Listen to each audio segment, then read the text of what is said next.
It's my pleasure to call to order the Peoria Public Schools Board of Education meeting for February 25th, 2019. Would you please call the roll?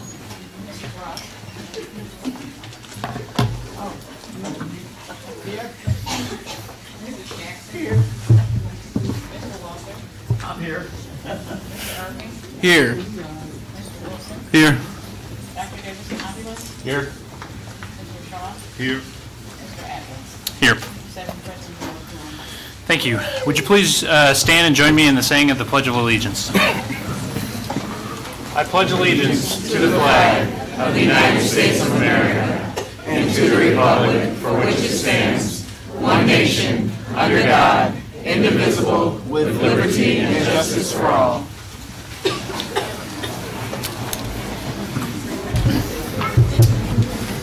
Thank you. First on our meeting agenda tonight is announcements. Do any board members have announcements? I have one. Mr. Wilson. Parent University. Make plans to attend the final Parent University of the year on Thursday, March 21st at the downtown branch of the Peoria Public Library. The theme, a literary feast and landscape of language, will feature presentations by 5 popular children's authors, expressive voices featuring artwork by Peoria Public Schools students that will be displayed in the art gallery, a presentation on the Wraparound Center by Derek Booth, a presentation by School Safety Chief DeMario Boone on the Crisis Go app. A delicious dinner will be served, including a few of the healthy Tex-Mex recipes from this year's Future Chef competition. RSVP by March 14th by the link on the district website. Thank you. Other announcements? Dr. Davis-Vilas.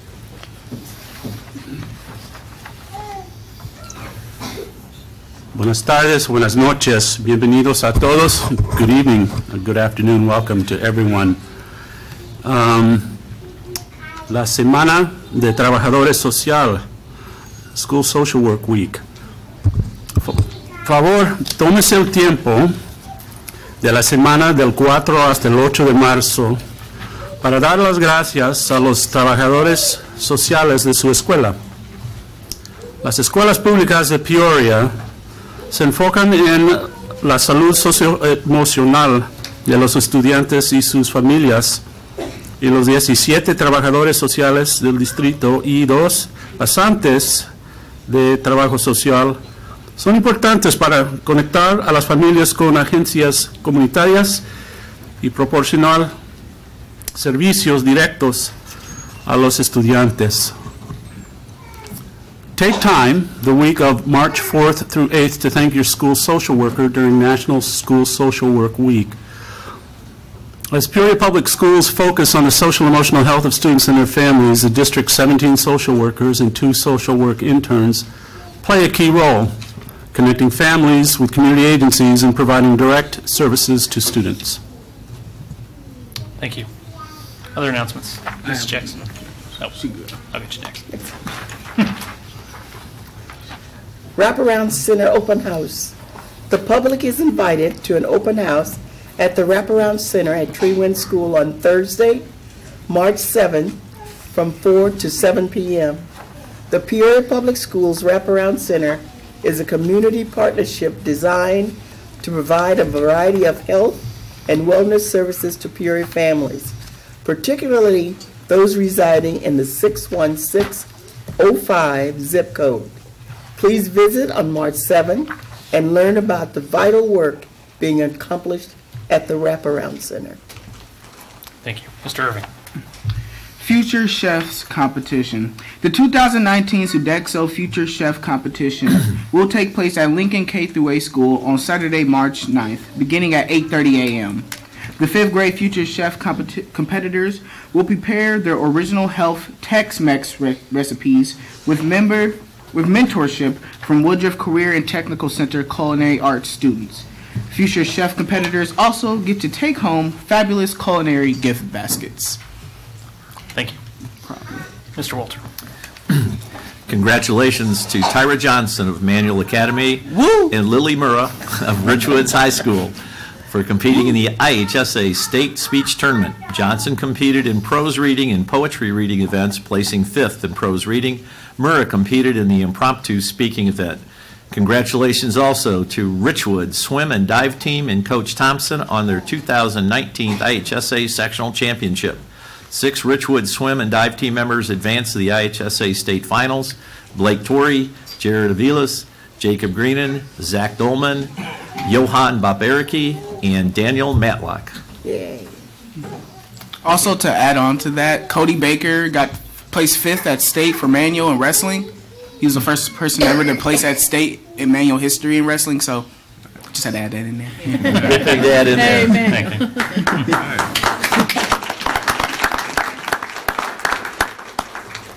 Mrs. Ross. Yes. Read Across America. Peoria Public Schools is observing Read Across America beginning this week through March 8th. During both weeks, students will participate in building-wide accelerated reading contests.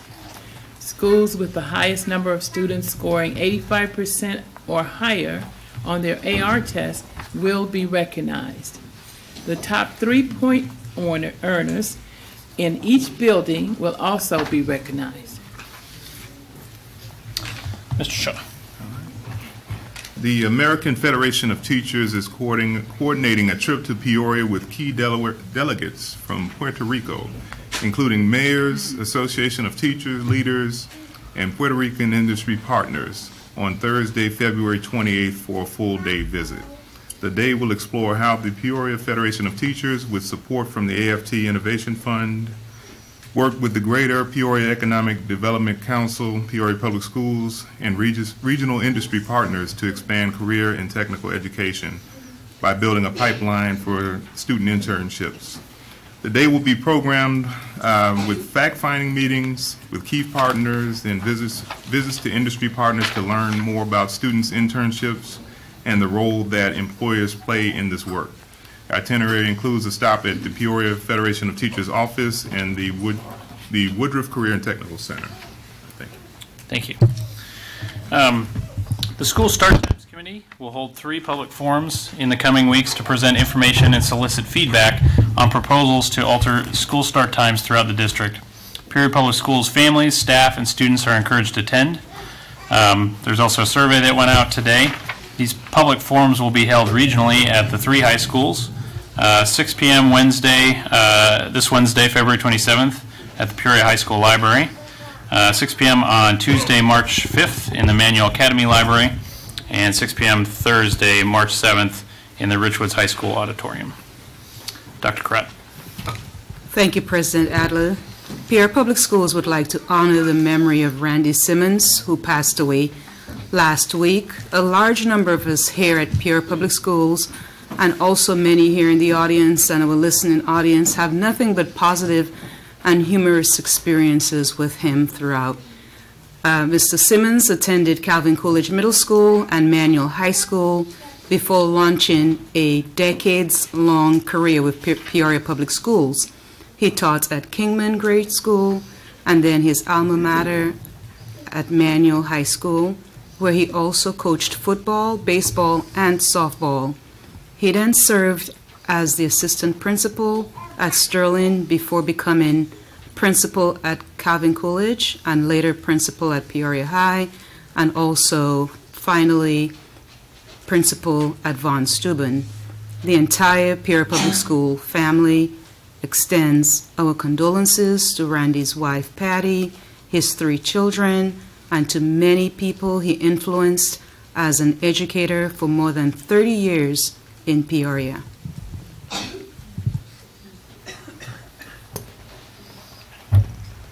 Thank you. Yeah, I think in reflection of Mr. Simmons' immense contributions to the Peoria educational community, I'd ask that the audience and the board take a moment of silence and reflection.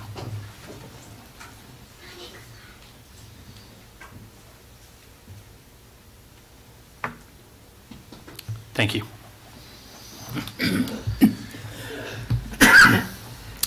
Next up, we'd like to recognize a great contribution from our own staff.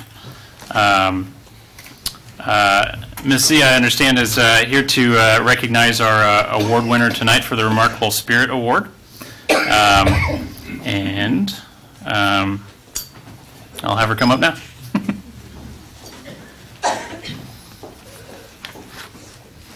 Good evening. Evening. I always bring my props. Welcome. Thank you very much for letting me speak on behalf of an outstanding educator in our school. I'd like to introduce to you Holly Nelson, who is receiving the Remarkable Spirit Award tonight. Ms. Nelson is a TA working in our options program this year, and she is simultaneously working on her bachelor's degree in education, master's degree so she can be an educator, my apologies, and then return to Manual to teach the children.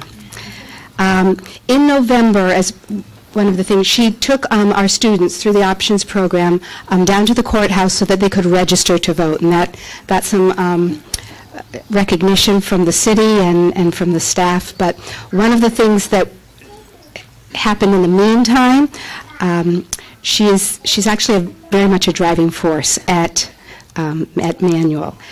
She is the assistant girls basketball coach and also the assistant girls track coach. And one of the things that she teaches the children very, very well is to give back to community. This year, we hosted our Pink Out.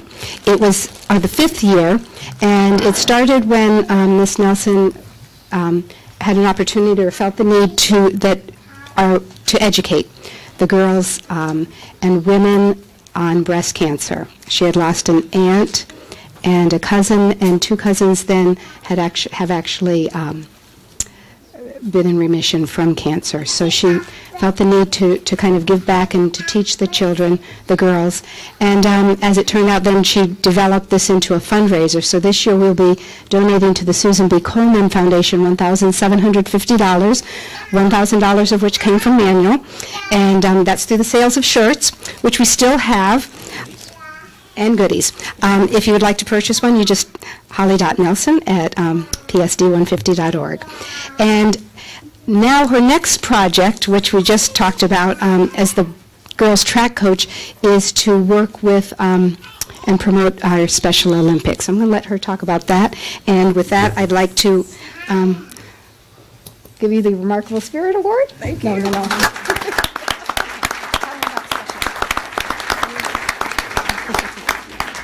Thank you. I'm very honored for this award, and Ms. Z honoring me for the work that I've done in the district with Manual.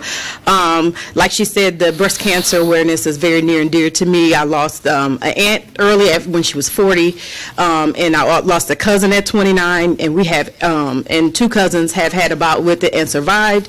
And then we also have our other assistant coach that, for track. She is actually a survivor as of last year. So, I mean, so the breast cancer is huge. I thought the girls needed to know about it, needed awareness, so that they could talk about it to their family, so the word just gets out, because a closed mouth doesn't get fed. If you don't tell them, we don't know. So knowledge is power. So that's the big thing. I'm all about giving back to the community, all about teaching our kids about giving back to the community. That's the biggest thing. I've always wanted to do that.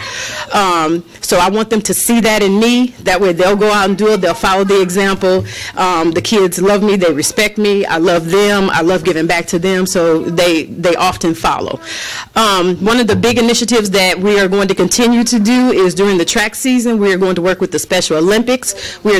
I am working with the Special Olympics representative now to coordinate a track meet for the Special Olympics during the track season this summer. So we'll be doing that. All of the proceeds, the gate, if we do concessions, things of that nature, will go back, and we'll be donating that money back to Special Olympics. So I'm very excited about working with that as well.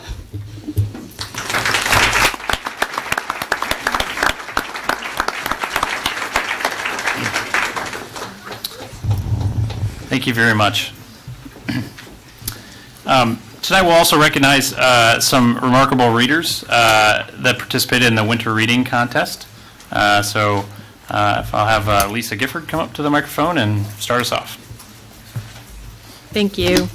We had some amazing participation in all of our buildings with at least over 30% from every school represented through the Snow is Falling, Books Are Calling reading contest that asked children to read over winter break and come back to school ready to take AR tests within that first week and pass them with at least 85% or higher in order to gain their points. And so the students that we're recognizing tonight are the top 3 district-wide in their grade level. I'm going to read their name, the school that they're from, and the amount of points. Because kindergarten all the way through 8th grade, we have some truly incredible students here who have read. So quick plug, so that you keep reading. Do come to the Parent University, because we have 5 authors that are Illinois-based that are coming, that span that K-8 range too, okay? All right, so we'll start with kindergarten and we'll go to 8th grade. All right, first place for kindergarten from Charter Oak is Noah Bigelow with 6.8 points.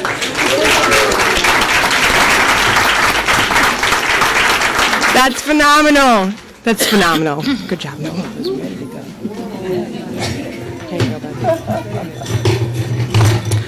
Thanks. Okay, second place from Keller with 4.3 points, Asher Ingersoll.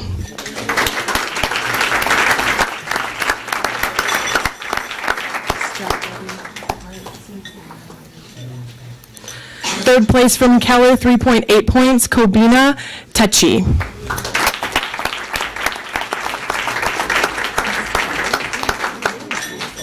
Are we taking pictures of them also? Do you want pictures of all of them? Everybody or grade level?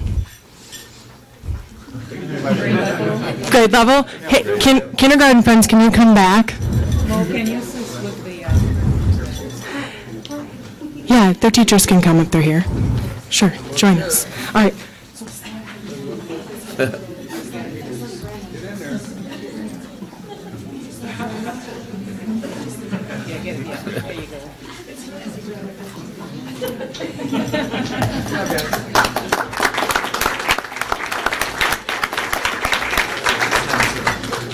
Okay, so side note, when you come up here, stand in front of the podium after you get your medal. Okay, flexibility, right? Okay, first grade, first place, Whittier, with 10 points, Ramsey Reed.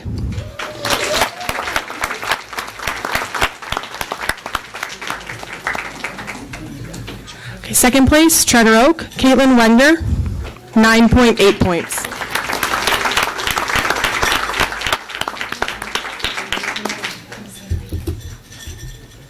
Okay, third place, Whittier, 9.4 points, Zawadi Mosetti.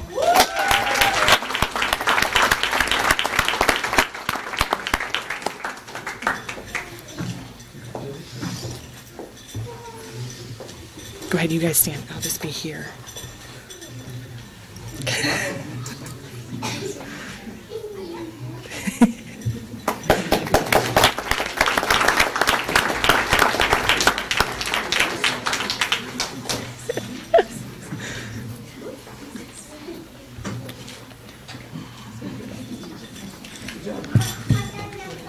All right. Okay, second grade. Our first place winner is from Northmore with 32.3 points, Zachary Christians.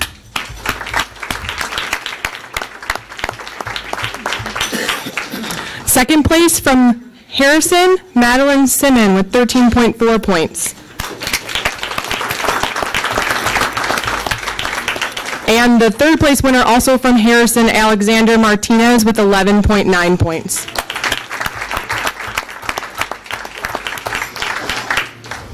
Okay, third grade, first place winner from Keller, Olivia Barksdale, 28.3 points.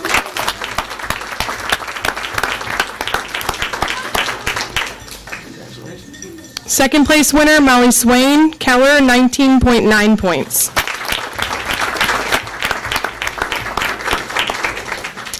Third place winner, Olivia Johnson from Northmore, 16.4 points.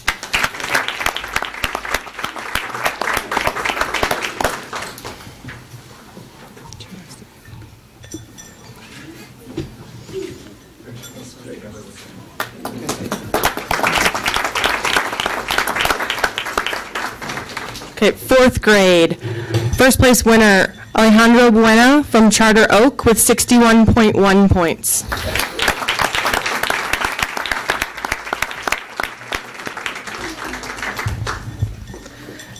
Second place, Linda Hahn from Keller, 34.8 points.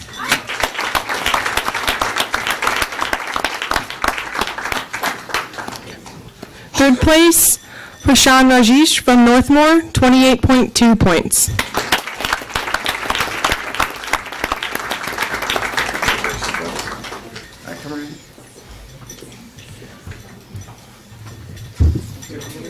Oh, now we're smiling.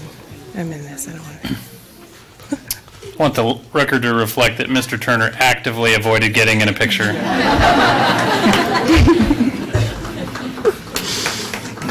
So is there... Fifth grade. First place, Kevin Lau from Washington, 102.5 points.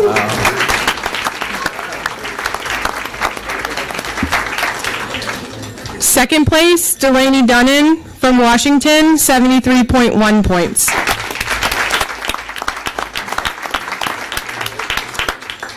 Third place, Trian Morsumoto from Washington, 53.1 points.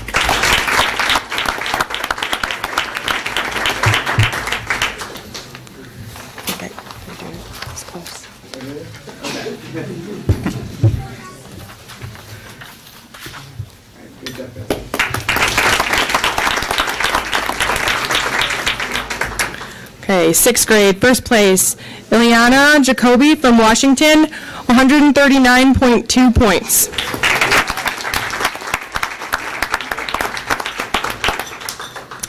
Second place, Marco Buena from Mark Bills, 63.4 points.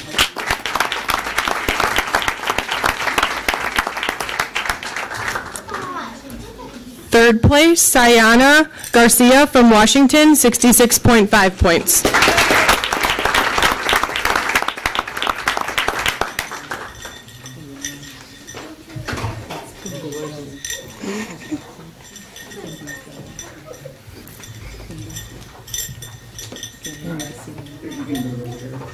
You want to scoot closer? Pretend like you want to. All right, great job.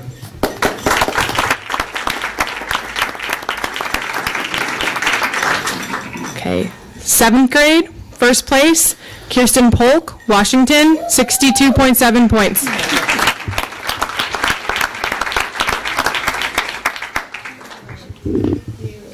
Second place, Alexis Araguin, Washington, 55.2 points.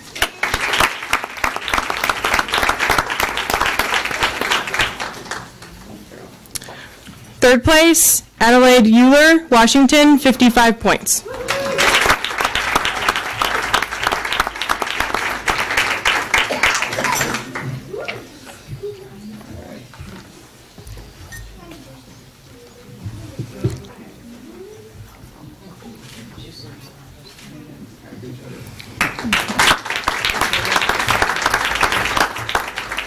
Then this is personally my favorite category, not just because I taught 8th grade, but because of the schools that are represented in these first three placements. So our first place winner for 8th grade with 165.6 points from Calvin Coolidge Middle School is Adriana Beck.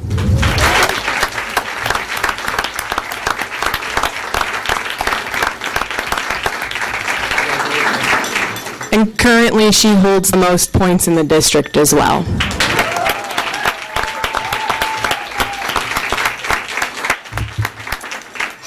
Second place from Lincoln with 27.7 points, Yasmi Perez Arajeta.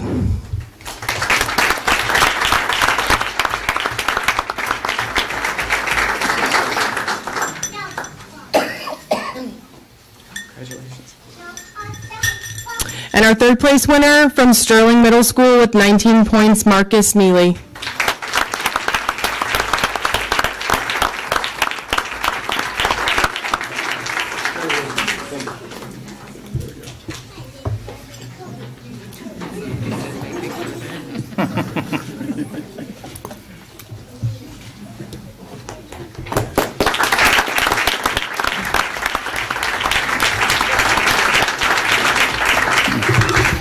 And I know we have a large number of parents and principals and other supporting cast members in this great amount of reading.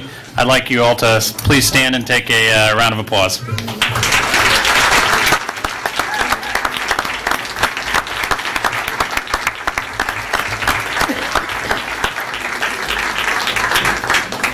Thank you very much. At this point in our meeting, we're going to transition to presentations. If you do want to stay and listen, you're more than welcome. But if you don't, this is a good time.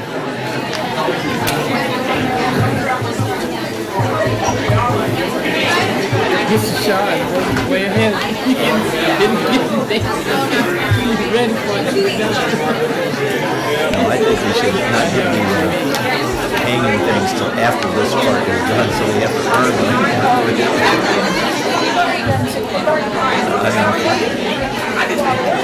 The 8th grade thing is amazing. The 8th grade, if you look at the point spread, she blew out everybody, and then second place is 22. This was the one that I was amazed at. These kids in kindergarten, if anybody did that was cool.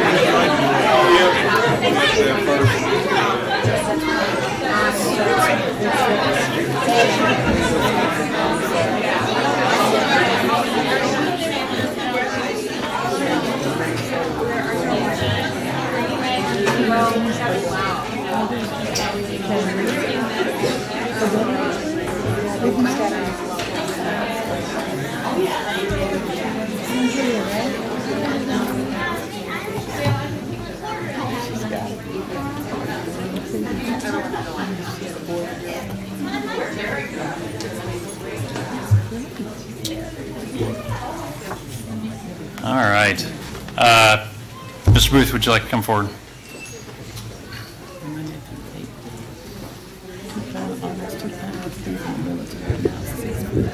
Good afternoon. Thanks for this opportunity to give an update on the Wraparound Center to Dr. Crowden and members of the Board of Education, President Adler. Today is I'm going to, for the next few minutes, just give an update on the Wraparound Center. Matter of fact, I need to. Is there a clicker? Or I can just do it for you. Yeah.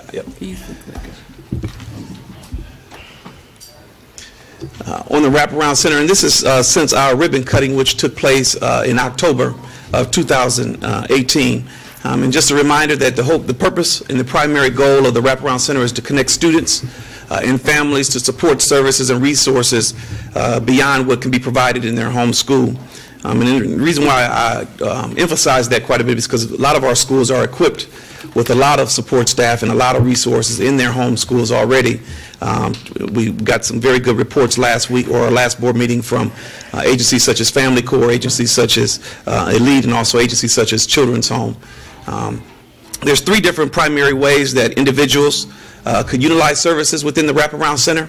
And one is outreach, and the other is through our MTSS process or student referrals, and the others are walk-ins, and we'll get into each of those 3 areas shortly.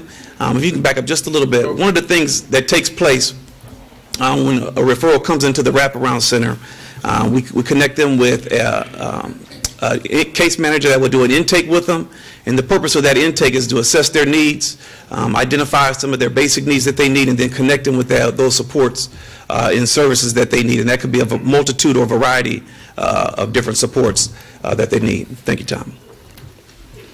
Just getting into what it means from outreach, and that's a host of our community partners that are in the community, such as the Sheriff's Department, the Peoria Police Department, Department of Children and Family Services, the Coroner's Office, Center for Prevention of Abuse, Peoria Hospitals. And we work with all of these agencies to receive referrals. These are typically first responders in our community, individuals that have access to individuals that are in crisis, or often that have needs that need to be met. And so what they've been able to do is communicate with individuals that they come into contact with in a daily basis to refer them to the Wraparound Center. And our number of referrals from our community outreach partners are picking up as well since October. And then also school referrals. This is where school staff, anyone from school staff, identify students in need, students or families in need. And all they have to do is fill out referral form. One of the things I would like to bring your attention to in your packet that I submitted to the board on Friday is one of the intake sheets. And as you see, it's just basic information, the student's name and information, the reason for the referral and the reason for the needs, the individual referring the student, and then also if there's someone that the school would like us, one of the agencies to collaborate with as they're working with the student. And the big piece of that referral form is the student or the parent or guardian's release, signature to release, for us to be able to release that information and share that information with our community providers. So as you see, it's no red tape for referring students. It's very simple and basic, just basic information so we can move forward with the referral process. And then next is just walk-ins, individuals that don't know where to go and that are in need of services. We welcome them just to walk in the wraparound center during our office hours, which are Monday through Friday from 8 to 4:30. Individuals that just walk into our wraparound center, what we'll do is set up a time for them to meet with a case manager to go through the intake process and to connect the dots with whatever their needs may be. And for our school referral intakes and even our community intakes, Lynn Fair, when we receive information from a school referral, Lynn Fair, who's here with us this afternoon or this evening, she works to schedule those appointments with our clients that are seeking an intake and connect them with one of the case managers, which I'll share with you shortly. Individuals will go through, once they go through that intake process, again, that's where they do a comprehensive assessment and connecting them to the supports, resources to meet their needs that are determined from that assessment. And I also like to bring attention to Toby Gardner, who's here with us this evening. She is with Family Corps, and she's been very instrumental in establishing our entire intake process. It's a very universal, comprehensive intake form. And she also is working to train our other social service agencies and partners within the wraparound center to also take part in the intake process. Then like I said, all partners assist with that, with scheduling for intakes. Transportation can be provided.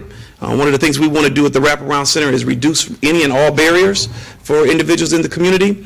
So transportation is provided, and then also intakes often occur in individuals' homes. One of the things that typically takes place when intakes take place in homes of individuals, they often go out in pairs, and most of the time Lynn Fair will accompany one of the case managers into a home to do an intake. So I'm going to share with you a list of our community partners that are providing services within the wraparound center. OSS Strive, and many members of their team are here tonight. Tahari and Janine and Barb are here. OSF Strive, if you remember, was a part of a partnership between Peoria Public Schools and OSF Hospital, and we partnered to apply for a grant for victims of crime. And initially that grant was for $3.3 million for staffing over 3 years, $1.1 million a year. And that staffing was of therapeutic staff, case managers, outreach coordinators, witness advocates, and they're staffed in 3 locations. One of those locations is the Wraparound Center, another at Manual High School, and then they have an office space on the corner of Pecan and Jefferson. As far as the number of clients served to date since October in just the Wraparound Center, there's been over 30 clients served. And I am happy to report just 2 weeks ago, initially, the RFP, the response for proposal for the initial grant was just a targeted zip code of 61605. Immediately after, shortly after implementing services and seeing the need was beyond the 05 zip code, which we all already knew, they just received approval to expand their services throughout the entire city of Peoria.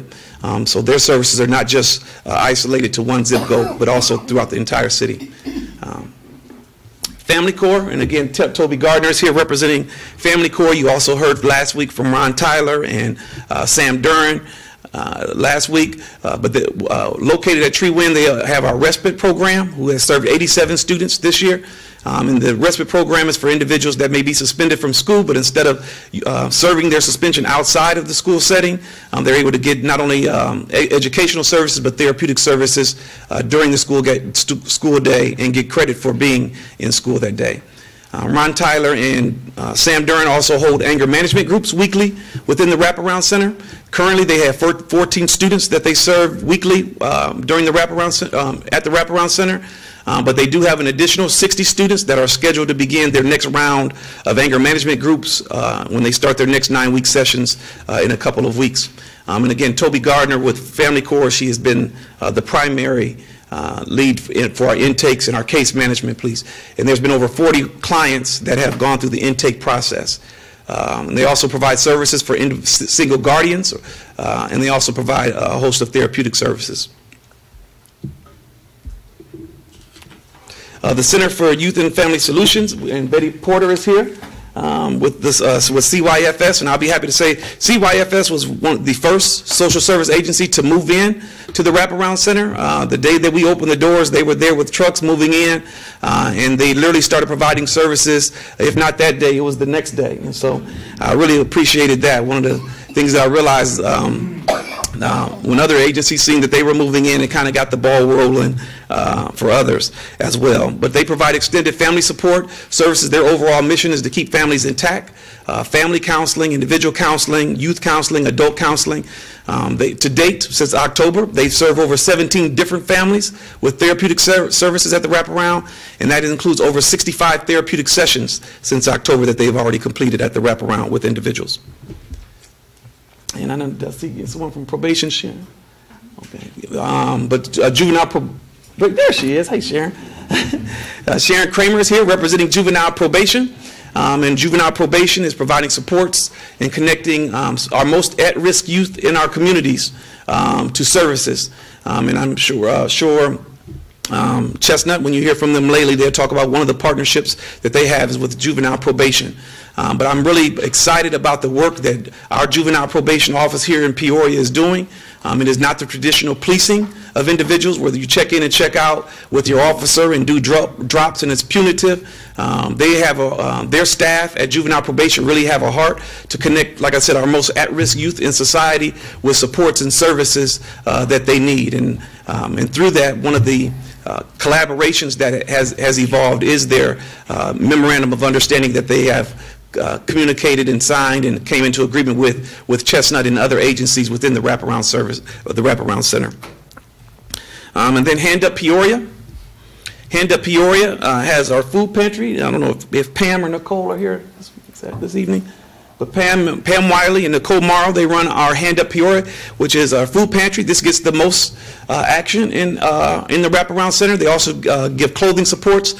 They've also been approved to be a part of a national program called the Pajama Program, where they give out pajamas to preschool and kindergarten students. And then they also give a host of basic needs, anything from Pampers and diapers and wipes from the food pantry at Hand Up. They've served to date, since October's ribbon cutting, 164 residents with a variety or several of these in several of these areas.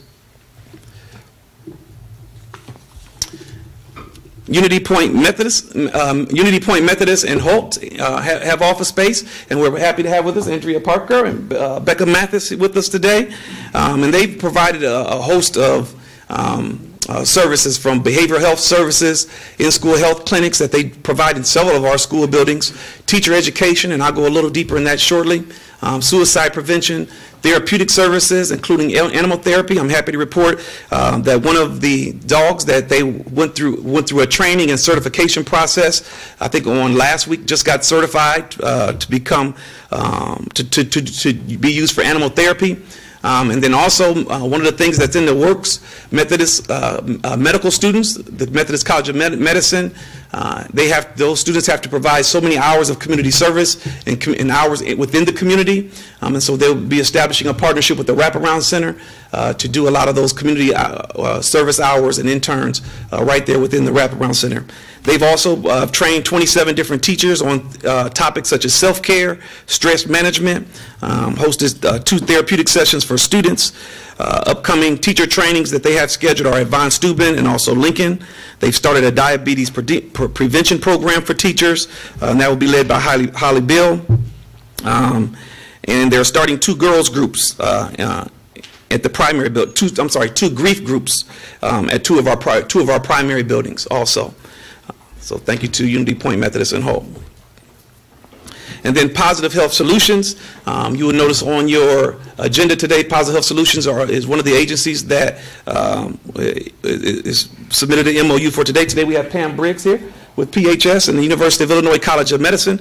They do services around sexual health, medical case management, mental health services, advocacy, STI, HIV, AIDS treatment, and supports as well. And to date, they have that's already served 7 individuals within the Wraparound Center. But their MOU, like I mentioned earlier, is before you today. So next steps in outreach for the Wraparound Center is one of the things that we are planning to do is to conduct a root cause analysis. One of the things we don't want to do is just meet immediate needs. Our overall goal for the Wraparound Center is to assist individuals with long-term stability, and to get to that point of assisting individuals with long-term stability, it's going to really take getting to the root cause of the effects that many of our members of the community are dealing with at this time. Outreach. We have a host of supports and an awesome network of services, not only within the Wraparound Center, but also their connections outside of the Wraparound Center. There's absolutely not been one need that an individual has done an intake that has not gone unmet. But with all of these services, we want more individuals utilizing the services. And so there's an aggressive outreach campaign right now. We're already up on radio stations, just started over the weekend. Advertising about the Wraparound Center, encouraging individuals that are in need of anything to come to the Wraparound Center. Informational brochures have been are getting printed, and then we have some upcoming tours scheduled. We're having all of our counselors and support staff come in on March 7th in the morning. Later that morning, we're reaching out to all of the pastors in the community. We realize that sometimes pastors are the first responders to many of the families. They're the first ones to hear about individuals that may be in crisis or may be in need, and we want to make that partnership with them to let them know they can refer members, individuals to the Wraparound Center to help meet those needs. And then later that evening on the 7th, as was announced earlier, is from 4 to 6 p.m. we'll be having an open house for the entire Peoria community, just to build those relationships. Also, as soon as the weather breaks, all of the community partners that we have with us today are planning, not only the staff that work within the Wraparound Center, but even within their organizations, to literally do a door-to-door campaign, to go knocking on doors, build those relationships, give out information about the Wraparound Center and the services provided, and to let them know that they're welcome to come to the Wraparound Center if they're in need of anything. I'm aggressively doing community presentations in the community, and then also school presentations within different school buildings, different PTO meetings, parent university meetings, just to get the word out so individuals can learn more about the great supports and resources that are at the Wraparound Center. And before I turn it over to Chestnut and Tiffany and Jim and Jeremy, I'd like to take any questions, but again, this was just a update on the progress of the Wraparound Center in the first 4 months that we've started since our ribbon cutting.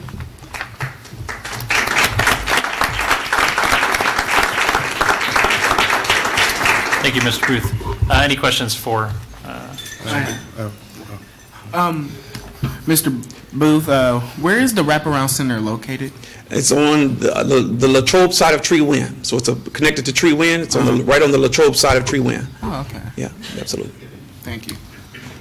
Mr. Booth, I just want to say that I'm impressed at how it's coming together. Thank you. I had a question in regards to juvenile probation. Yeah. Could you expand on what you mean by it's not the traditional policing? Absolutely. Maybe give some examples on. Yeah, absolutely. And Sharon, feel free to chime in, but what I've noticed in this short time, when they have individuals, they have over 100, there's actively over 100 individuals that are on their caseloads. They've assigned 2 full-time probation officers to the Wraparound Center, Greg Kroof and Kevin Kennedy. And traditionally, probation, from my, in my understanding of it, or what I've seen, is that check in and check out, or is more punitive. If you don't do this, then you're going to tell the judge that, or drops, and if you fail. But that's not the approach from the Peoria office. Their approach is really not what crime or incident did this juvenile commit, but what supports does this juvenile need? No matter how he ended up in our lap, as a probation officer, and so that's where they're connecting them to anger management classes. That's where they're connecting them to Chestnut for substance abuse supports. And it's right in the community where over 100 individuals are already receiving juvenile probation services. And I could tell you a story real quick, but but for the sake of time. But in a long story short, I went to court with a young man during last school year, and the judge had asked him, did he go to substance abuse classes? He says no. And he asked the mother, did she go to parenting classes? And she says no. And he reprimanded them pretty good and told them that they needed to go. She raised her hand and said, where are these classes located? And he looked at the pool of probation officers and said, where's the ADAPT class, which is substance abuse? And she said, way out, ICC North or Proctor Hospital. And where are the parenting classes? And it was way out as well. And she says, I can't make it to those classes. And it was immediately after that court session and that court hearing that I started meeting with Mrs. Kramer and the chief of the director of probation, Dan Hunt, and Mark Bronke. And they were all in with providing these services right in many of these individuals' community. And what that has done is reduce so many barriers. They don't have to leave school early to catch a city bus to go downtown. They don't have to go through the metal detector on a daily basis to go see their probation officer. And so just the whole the atmosphere that these individuals are going to see their probation officers is providing a wonderful another support that these juveniles need. Yeah. Thank you. Mr. Shaw. Okay, thank you. I have a couple of questions. Are there any types of student behaviors that would automatically trigger a referral to wraparound services? I wouldn't say that it's based on any specific type of behavior. If staff or students or family members or anyone in a school building notices a student or family member that are in need of whether it be anger management services, therapeutic services, we welcome them to complete a referral form. So there's not a specific behavior, okay. And all that staff of that building would need to do is just have that parent sign a release. So that way that we can share that information with many of our community partners here to whatever that need is, they can meet that need. But yeah, the options are open. It's and literally it's whatever that individual will need. So it's not a specific behavior. And my next question concerns student behavior data, right? Mm-hmm. Are there any plans to analyze student behavior data, whereas if you have students hitting certain thresholds, mm-hmm. a certain number of referrals, then you start looking at being proactive and reaching out? Absolutely. Okay. That's one of the things we are encouraging all of our school buildings to do now, okay. On a consistent basis to look at all of the data that they have. Right. And if there's any red flags that stand out, to start to ask those questions. How can we support? How can we provide assistance?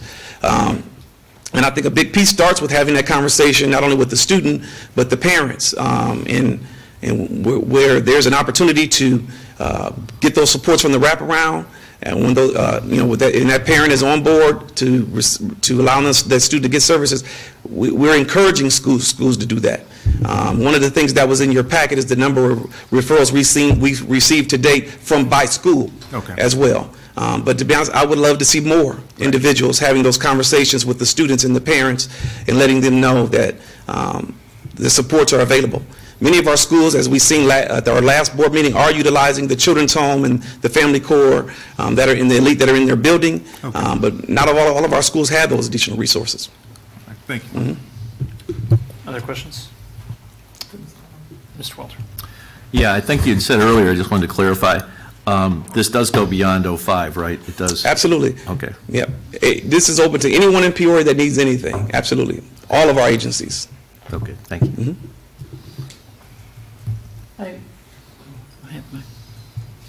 I just want to commend you. Thank you. Because a few years back, we went down to St. Louis to look at the model. And I think you went down too and met with Judge Edwards and looked at a model similar to this, but you've taken it a step farther and you really have fleshed it out in a way that represents that concept well with the wraparound center. But you've taken it a step farther by actually working with the other schools, mm-hmm. and and putting all that data together. Yeah, thank you. So I mean, I just want to commend you because it looks very good. Mm-hmm. Thank you. Yeah. Mrs. Jackson. I also would like to commend you on it, and I, like Mr. Walter, one of the questions I was asked about the 05, because our kids are all over. Absolutely. And our families are all over, and they all have same issues, same problems.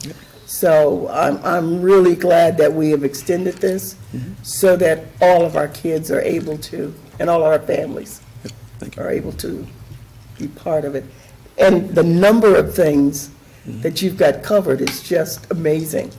To think that even down to food pantries and clothing, that kids need and families need. So I appreciate that. I think that all of our kids and our families are going to be well served by what you're doing. I thank you for that. Thank you. Thank you. Thank you. And with that, I'm going to turn it over to Chestnut. I also want to say thank you to all of the community partners that came out this evening in case there were questions, and also to share your data. But with that, I'll turn it over to Tiffany and Jim and Jeremy, who are with our community partners who are with Chestnut.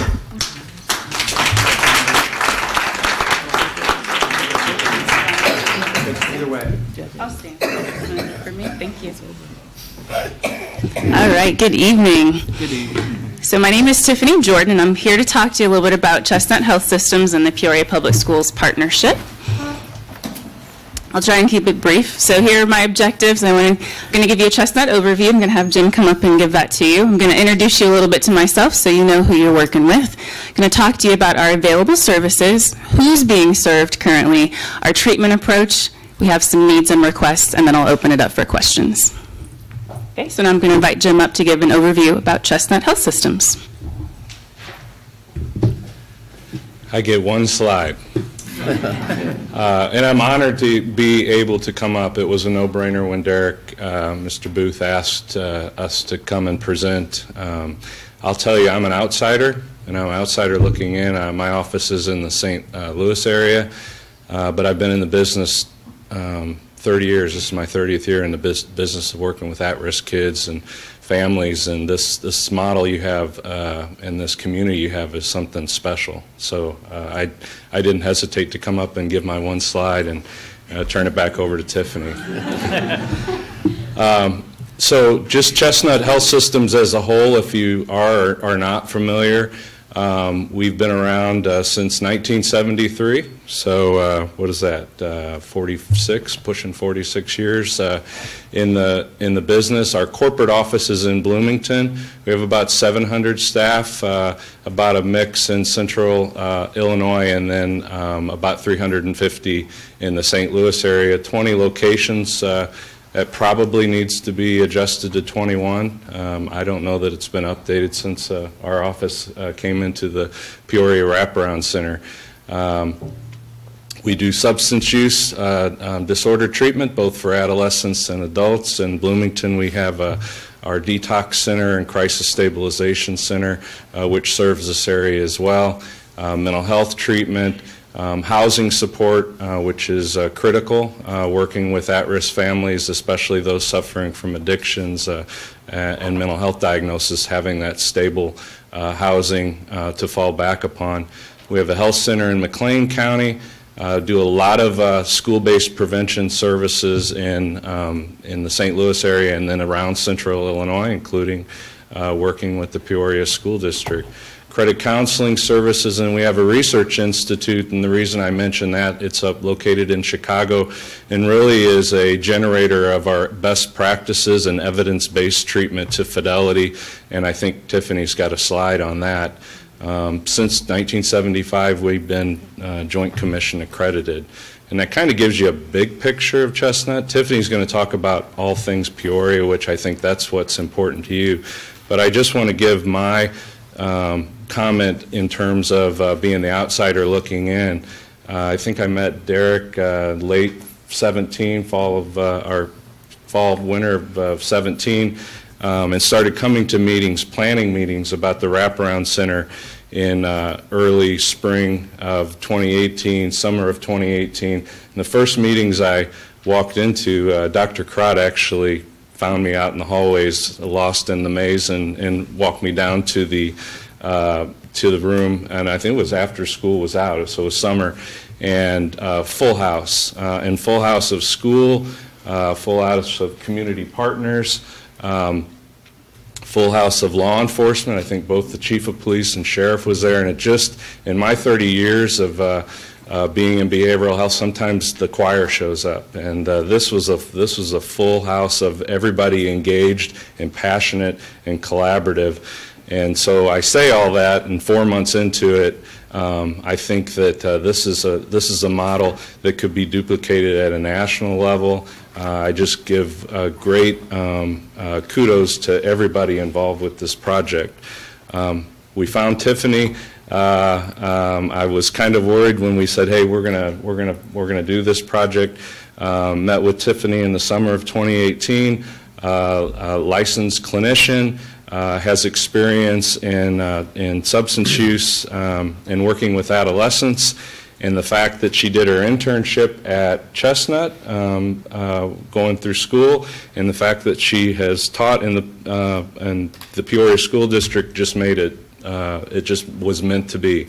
So I'm going to turn it back over to Tiffany. I will say, and he came up from Bloomington today, our Peoria Community Treatment Liaison, Jeremy, works with all the community collaborators in the court and building that great safety net under the kids and families that the Wraparound Center serves. So thank you for letting me be here, and I'm going to turn it back over to you, Tiffany. Thank you.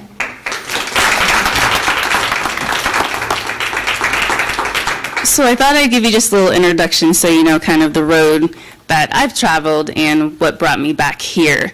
So Peoria native, born and raised, I was kind of in, then out, now back in again. So went to Peoria High, graduated, went to Bradley, so stayed around here. Then immediately after graduating, came into the district teaching 8th grade at Lindbergh Middle School for about 8 years. During that time, I went back to Bradley to get my master's, and then that took about 3 years. And then about a few years after that, I transitioned out of the classroom and went into full-time private practice. During that time, I went back to get my CADC, so my drug and alcohol certification, and then part of that involved an internship, which was at Chestnut. And then now we're 2 years after that, and Chestnut is here in Peoria, and I have an opportunity to come back and serve within the district, which has always been one of those dreams of mine. When I looked in the classroom and I saw our students, I loved teaching math. I loved everything that I was doing when I was in the district as a teacher, but I just knew there was something else that I was called to do, so I'm glad that I'm back here again. All right, next slide. So some available services that we have right now in Peoria located at the Wraparound Center are assessments, so drug and alcohol assessments. Right now I'm providing services for adolescent outpatient SUD, so that's substance use disorder counseling. We also have space for adolescent outpatient mental health counseling, and then referrals for other services, which includes inpatient residential. And so one of the questions that's come up as far as, you know, numbers and that data, what's happening is who is currently being served within this district, or even just the Peoria area. So right now, we are the go-to provider for the abeyance program. So students whose expulsion is being held in abeyance for drug and alcohol offenses, one of their requirements is to complete assessments in drug and alcohol counseling. And so that's what we're referring as part of Chestnut. So right now we have 13 students referred for services. I should say these numbers have changed already because I find myself being very busy because every week something new comes in. So right now 13 students referred for services currently from 5 different schools. And we also have a referral process in place. So if there are administrators, teachers who see students who are not on abeyance but need these services, they can refer to us for that as well. As far as the relationships that we have going on that are going pretty strong right now, we have a relationship with Juvenile Probation and Juvenile Parole. So right now from Juvenile Probation, I've had 11 referrals. Again, that number has increased this week. I have about 5 active clients, 3 that were referred for other services, and 3 pending assessment. And what I mean by that is they have been referred, following up, and just waiting for a scheduling appointment. Sometimes trying to play phone tag or catch up with parents and students can be a little bit of a task. As was said about Juvenile Probation, I do want to toot their horn because I've had several conversations with probation officers in the area, and when Derek says that it's not just your typical policing, they have a really awesome concept, very therapeutic, of what it means to meet the needs of their clients. They really want them to do well, and they don't want to punish them for issues that can otherwise be resolved by being tied to these services. Juvenile parole, I said the officer that I work with right now, she's bound and determined to keep me really busy. She is amazing as well, and I would say, you know, has the same concept that juvenile probation does, and really wanting to get those, you know, adolescents that she's serving to the services that are needed. So right now, 7 referrals, 2 active clients, 2 pending assessment, and 3 just with no follow-up. And from the wraparound center, we've had 2 referrals that were 2 adult referrals that wanted inpatient services that were referred to Chestnut Inpatient in Bloomington. So I always want to know, I think a big question is, you know, what are you actually doing when you sit down and meet with our students who have been referred for SUD services? So the treatment approach that we use, which makes Chestnut really award-winning, which is evidence-based, I know in schools really big and data-driven, is called the Adolescent Community Reinforcement Approach. So we call it ACRA. And I'll just jump down to the last sentence. The overall philosophy of ACRA is to use the community to reward non-using behavior so that the client makes healthy lifestyle changes.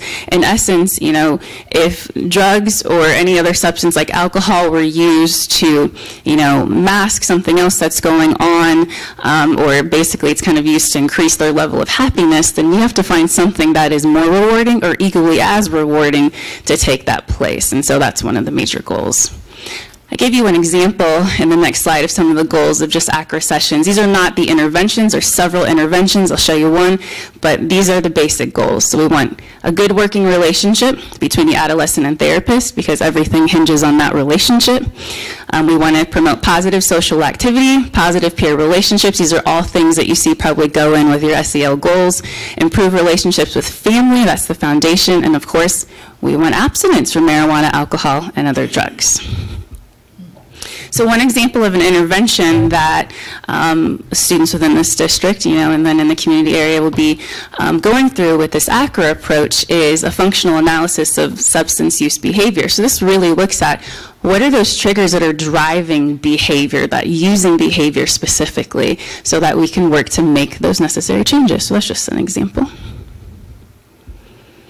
And so part of the ACRA approach means that caregivers have to be a part of this. And what research tells us is that when caregivers are involved in the therapeutic process, then both children and adolescents move through the process faster and results last longer. So motivation to participate in the ACRA process, you know, is really hugely important, because the caregiver quite often is like bringing them to sessions or is helping reinforce what they're learning. So it's important to include them.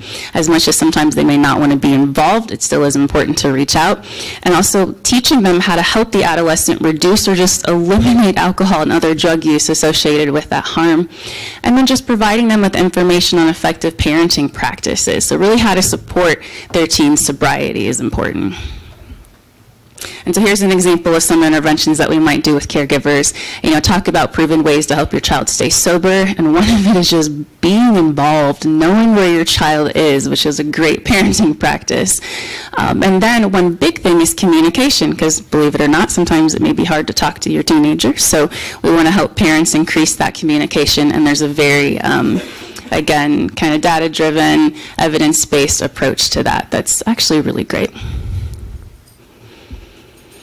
And so when it comes down to it, needs and requests, you know, not actually working with in a particular school. Like today, I traveled to 4 different schools, just kind of dropping off paperwork, constant emails, going back and forth, setting up times to meet with students. So one of our needs and requests is really just to have that time to meet with students. As a former teacher in my classroom, I know it is tough when a student is pulled from your class, and then you have to make up that information or just catch them up because they weren't present. So I know it's tough, but it's really hard to get in contact with students outside of like going to meet with them in their school building. So time allotted to meet with them weekly, bi-weekly, as needed until services are complete is needed. Also, space to meet with students. This is something that's probably been not overlooked, but it's one of those things because of the nature of the information that we're talking about. It's confidential and it's sensitive, and so it's not appropriate to be meeting with them in an open forum such as the school cafeteria. So having an office or a room, I know there's not always a lot of space, but at least having even a small space carved out is really important. And then, of course, collaboration between the therapists, which would be me, and building administrators and school personnel. Building administrators and school personnel have those relationships already established with parents. And they know the students better than I will initially coming in. And so them being on board with the services that we're providing and working to help make those connections is exceptionally important in this process going smoothly. So with that said, that's kind of the short version. I'll ask, are there any questions? Mr. Walter. Yeah, I've got a couple for you. You had mentioned earlier, and maybe the other gentleman you brought with you, on your detox facility in Bloomington. Yes. If I could have a couple of maybe answers to that. What is the average length of the stay for, you say you have that for both adults and juveniles? In Bloomington, we have an adult detox center. It's about 4 or 5 day average stay for stabilization. Before, ideally they can go into residential substance abuse stay after that. A lot of times the big issue there is waiting lists. So that was one thing I was going to get to. And the student, do you have adolescent there also? We have an adolescent residential campus down in Maryville, Illinois. So a lot of the kids that need a extra level of care, so outpatient isn't cutting it, they go to our residential campus down in Maryville, about a 2-hour drive. We help with transport because a lot of the families don't have that, but that's how we address that level of care. I'll cut to the chase. What's the cost for that, and who bears that cost? Well, we accept private insurance, Medicaid.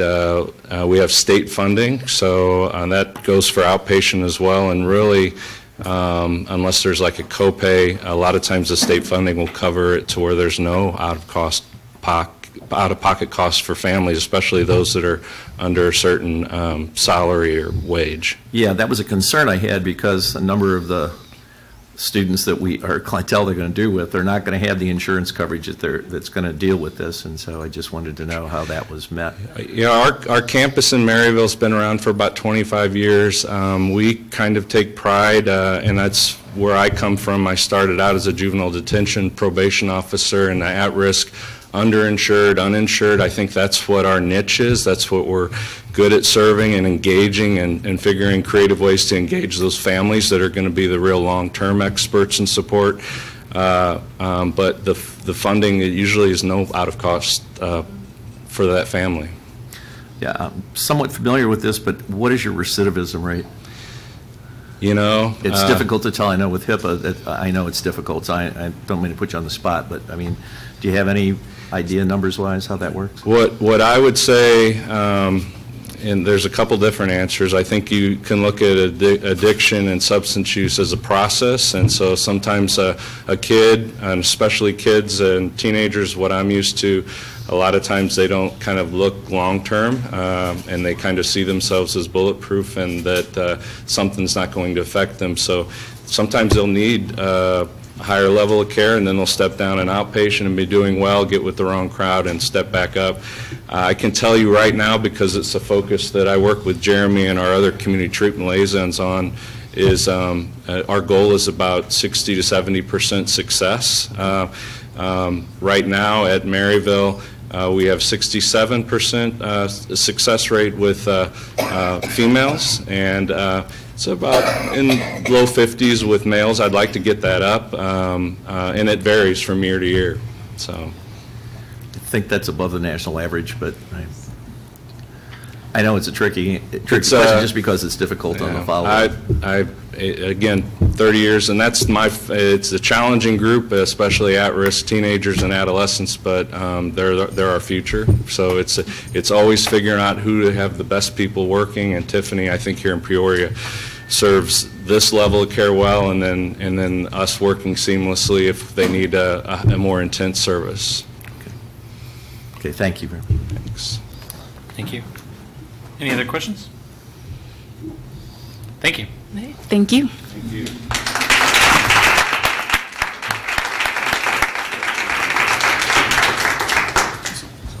All right. So as we, oh, you got too excited. too quickly. Oh, we still have another one? Yeah. So we'll transition to talking a little bit about sleep and start times. So I'll just share that when the Committee on Start Times started working and discussing, Tommy Hinton, who's a former Peoria Public Schools graduate, reached out to me very early on and wanted to know how to engage. And he and his boss, Cornell, are here tonight to talk a little bit about the importance of sleep, and that'll feed right into what the committee has been working on. So come on forward.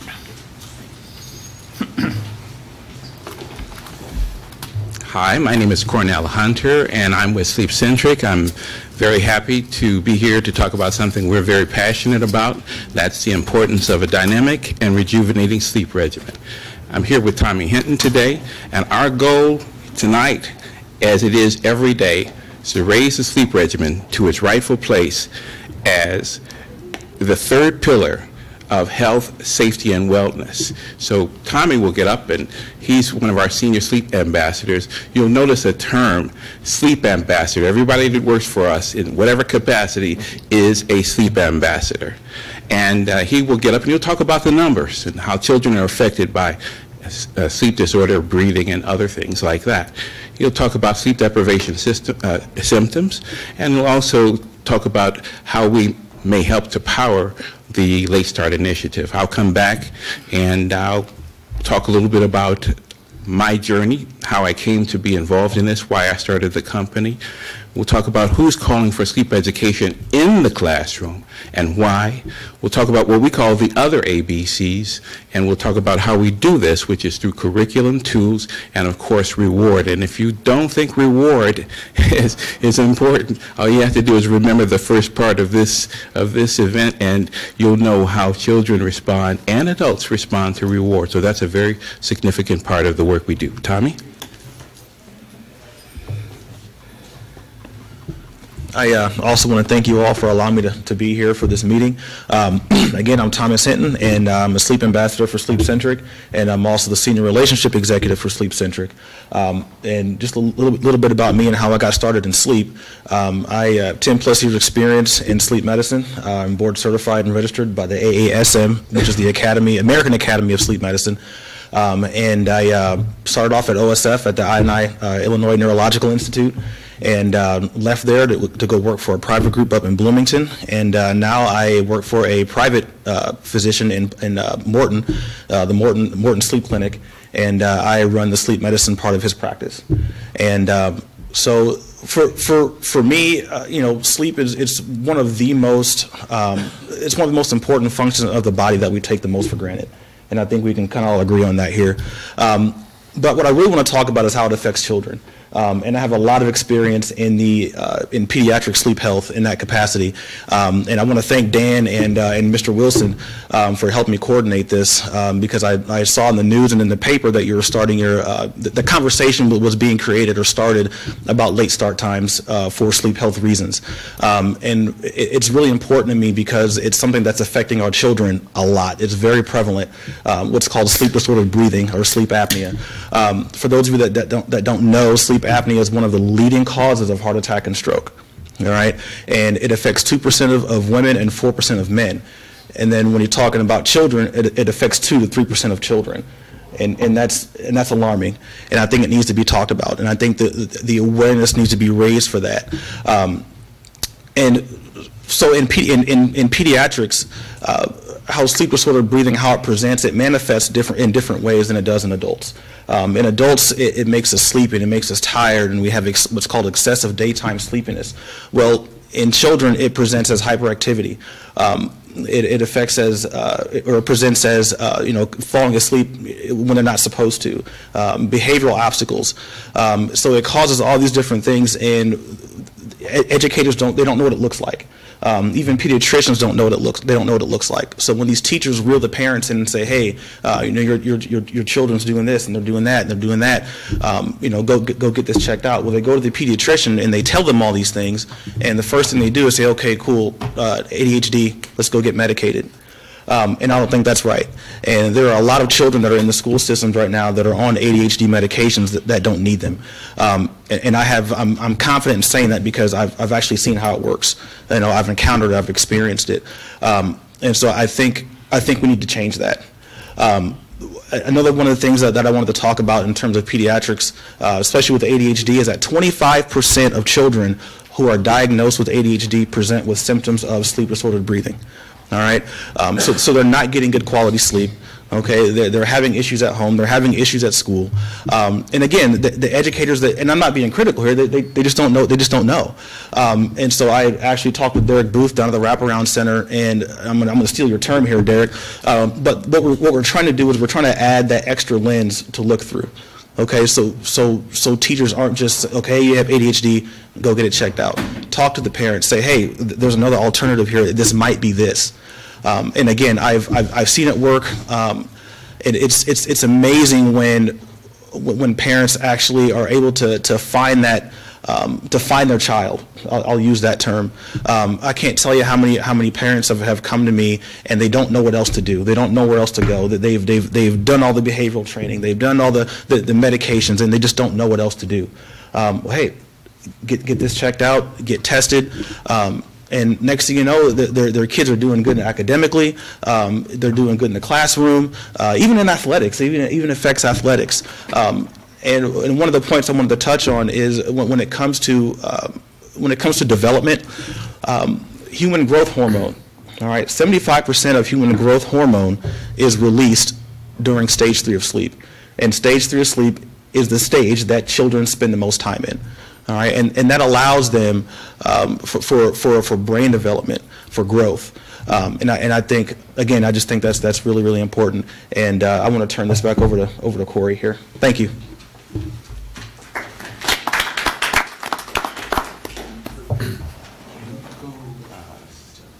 A little forward.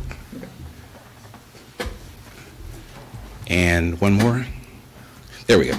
Okay, so about 4 years ago, I had the culmination of experiences that led me to found and start this company. As a teenager in high school, I had a very serious accident on Lakeshore Drive in Chicago. I'm from Chicago. I might also add, I know when I'm not in Chicago, I stopped to get some gas, and the attendant there said, "God bless you." And I was like, really? This was a wonderful, wonderful experience to get out of Chicago, so I'm thinking of moving if I can. So my journey just didn't stop there. I was recruited to run for office and about 20 years ago.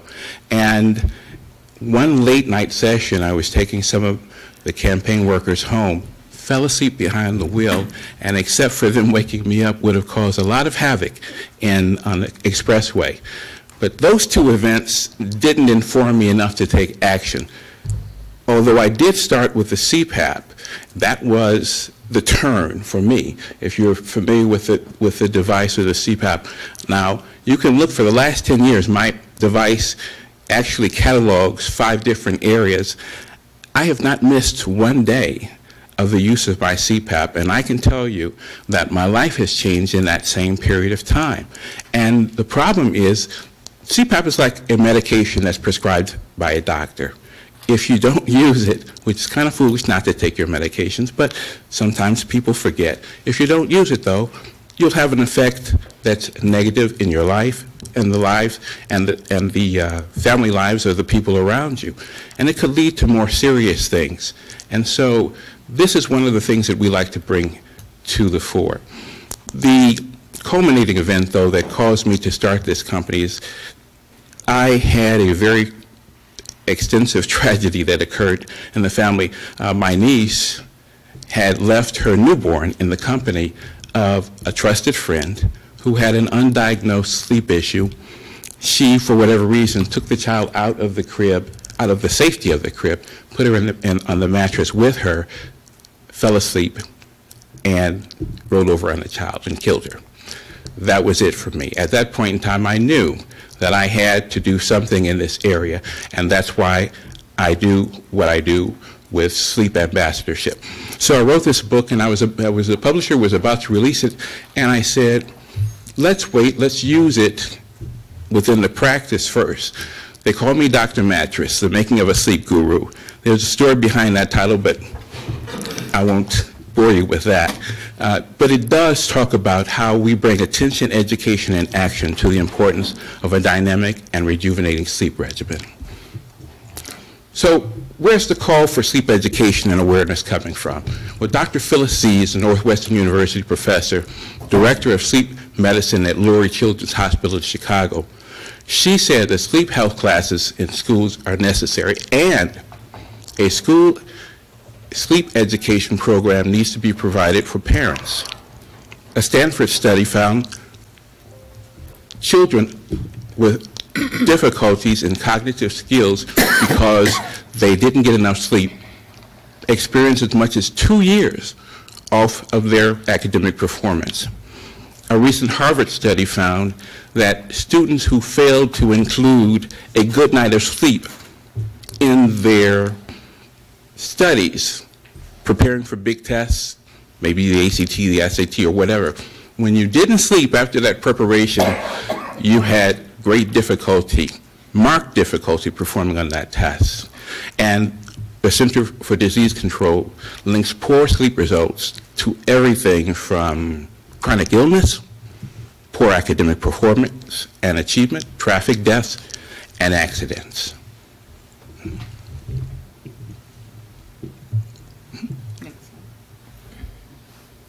So when I talked about the other ABCs, what we're talking about is academics and attendance, behavior, we're talking about classroom management, and collaboration. What we want to do is inform the entire school community about the importance of sleep. The basics, how much sleep do you need? How much sleep do you need at this stage of life? How do you get quality sleep? How do you make sure that what you're getting, you get on a consistent basis? We all know about debt. There's a thing called sleep debt. When you miss an hour or 2 hours of sleep, you create sleep debt. Unfortunately, you can never pay sleep debt back. The problem, it just continues to spiral, and what we want to do is reverse that by having an informed sleep regimen that improves the other ABCs: attendance, academics, behavior, classroom management, and collaboration. I come from a family of educators, and there are 2 private schools in my family. One thing I know for sure is that unless you're able to manage a classroom, you can't provide the ability for that student to get the greatest amount of learning. You can't facilitate collaboration. And at the core of a lot of the behavior issues, as Tommy said, the lack of sleep, and we want to do something about that. So what we want to do is we want to raise the sleep regimen to its rightful place as a 3rd pillar alongside diet and exercise of health, safety, and wellness. And how do we do it? We do it with a combination of curriculum, tools and training, but especially reward.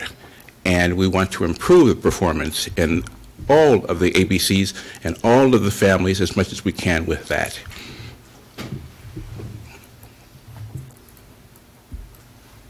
So the term sleep ambassador is one that I coined.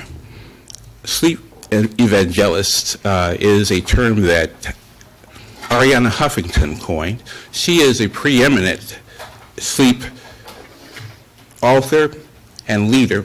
She's my mentor, and by promoting sleep ambassadorship, what we want to do is we want to promote a worthy effort for us all. What we want to do is we want to bring the curriculum to students, have that supported at home, and have everyone notice the benefit. What we're doing right now is we are putting together a reward, a gala, where what we're doing is we're featuring individuals for going out and promoting the message about the importance of sleep. This is something that we're very happy about. We plan on having our first event in this year, and hope to be able to add you to that event. I'll take any questions at this time. Thank you. Any questions from board members? For high school, in Peoria, the start time is 7:30, and I'm just going to assume you don't agree with that or like that. So what do you think would be a perfect school start time for high schoolers? Well, here's the thing. You can change the start time all you want. The thing is, you must do that in collaboration with engineering your family lifestyle. What I think is that based on the circadian rhythm, it's better for teens to start later than earlier. That's what I think. I think we've seen proof of that in school systems that have adopted a later start time. What we don't want families to do is to fill their time with an additional hour of activity. So we must make sure that they understand how to reverse engineer their schedule so that they are able to take advantage, primary advantage, of a late start time. I know I didn't answer your question directly, but there are two pieces. Late start time, much better for students, teens especially. Information, an informed sleep regimen about how to start winding down, how to avoid too much computer time. The blue light that comes off of our phones destroys our ability to relax in the evening. So we have to withdraw from it at a certain point. So all of those things are important, and the most important thing that we need to do is we need to combine them. But we need the students, the parents, and the community around to be involved in that. And as Tommy said, if a child is having a behavior issue, it's not always because they have behavior issues. It's also because, well, let me put it this way. If you were awakened 2 or 3 hours before, as I was the other night, by a car alarm, this is the part about Chicago that I hate, by a car alarm in the middle of the night and couldn't get back to sleep, the chance that you're going to have as productive a day as you would have if you'd gotten a full night of sleep is probably unlikely.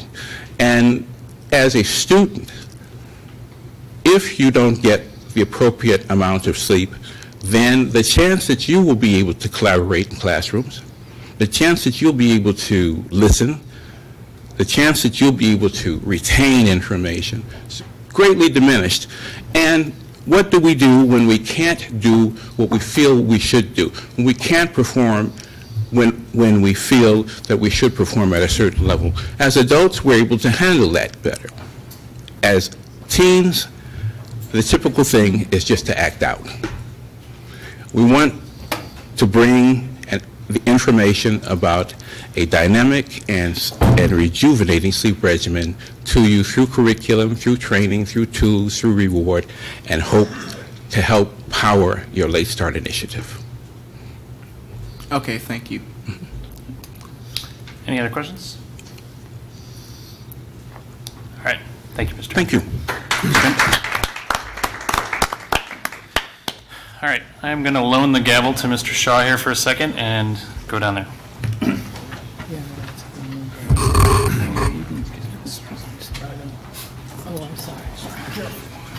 I had another question, but I fell asleep. Sorry about that.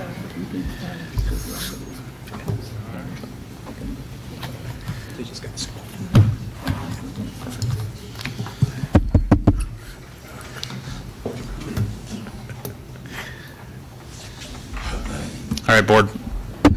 This thing's on? All right. I felt like it was an appropriate time, and you'll kind of see the timeline under which it makes a lot of sense, to come back and share a detailed update on what the Start Times Committee has been working on and where we're going here. I guess I'll preface this second slide by saying that those of you that we've worked together for a long time know that I'm not really one for hyperbole. I'm usually pretty mild-mannered in the way I talk. Some of this opportunity statement may come across as very definitive, and I only write it in this way because I feel that the research and the data suggest as such.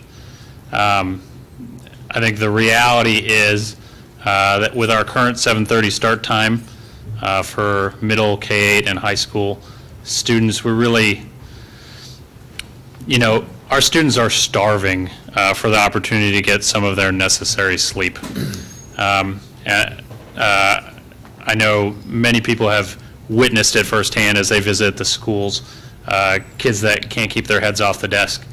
And so I think this committee's work and the engagement with the public that we're doing is really an opportunity to take a look at whether or not we have an opportunity to do something really significant. Many top medical and sleep research organizations both tell us that the circadian rhythm phase shift that occurs in adolescence when kids go through puberty is significant, to the point where the likelihood that we'll get them to bed before 11 is considerably lower. With a 7:30 a.m. start time and all the things that go into getting up, getting ready, transporting, either walking or getting on the bus to go to school, the likelihood that they can get that full 8 hours is just pretty low. Conversely, if we look at other districts, other places in the country that have attempted a shift to later start times, what we find is that the results are significant. That as little as 20 minutes later in of a shift in start time policy shows statistically significant improvements in attendance, behavior, student health, and academic performance. All the things that if we had a magic wand to throw money at, we would most likely do, but frequently don't have that option. And I would point out that the research also suggests that those positive improvements are most pronounced in at-risk students, those of color as well as those in low-income student groups. So the question I kind of pose before us and the full community is, with all of the challenges that many of our students face, how could we justify putting another obstacle in their way? And just to kind of press it a little bit farther, the endorsement for later start times isn't a one-off by any stretch. I bring up this list here, and this is a compilation of position statements and resolutions that large medical organizations and educational policy groups have put out. Groups like the American Academy of Pediatrics, the American Academy of Sleep Medicine, the AMA, the American Psychological Association, all with the resounding sense that a later start time is just what's best for kids. And I'll scroll for a while here so you can get a sense of the number of people that have endorsed those statements. Typically, the suggestion is 8:30 or later, but there are, several variations off of that.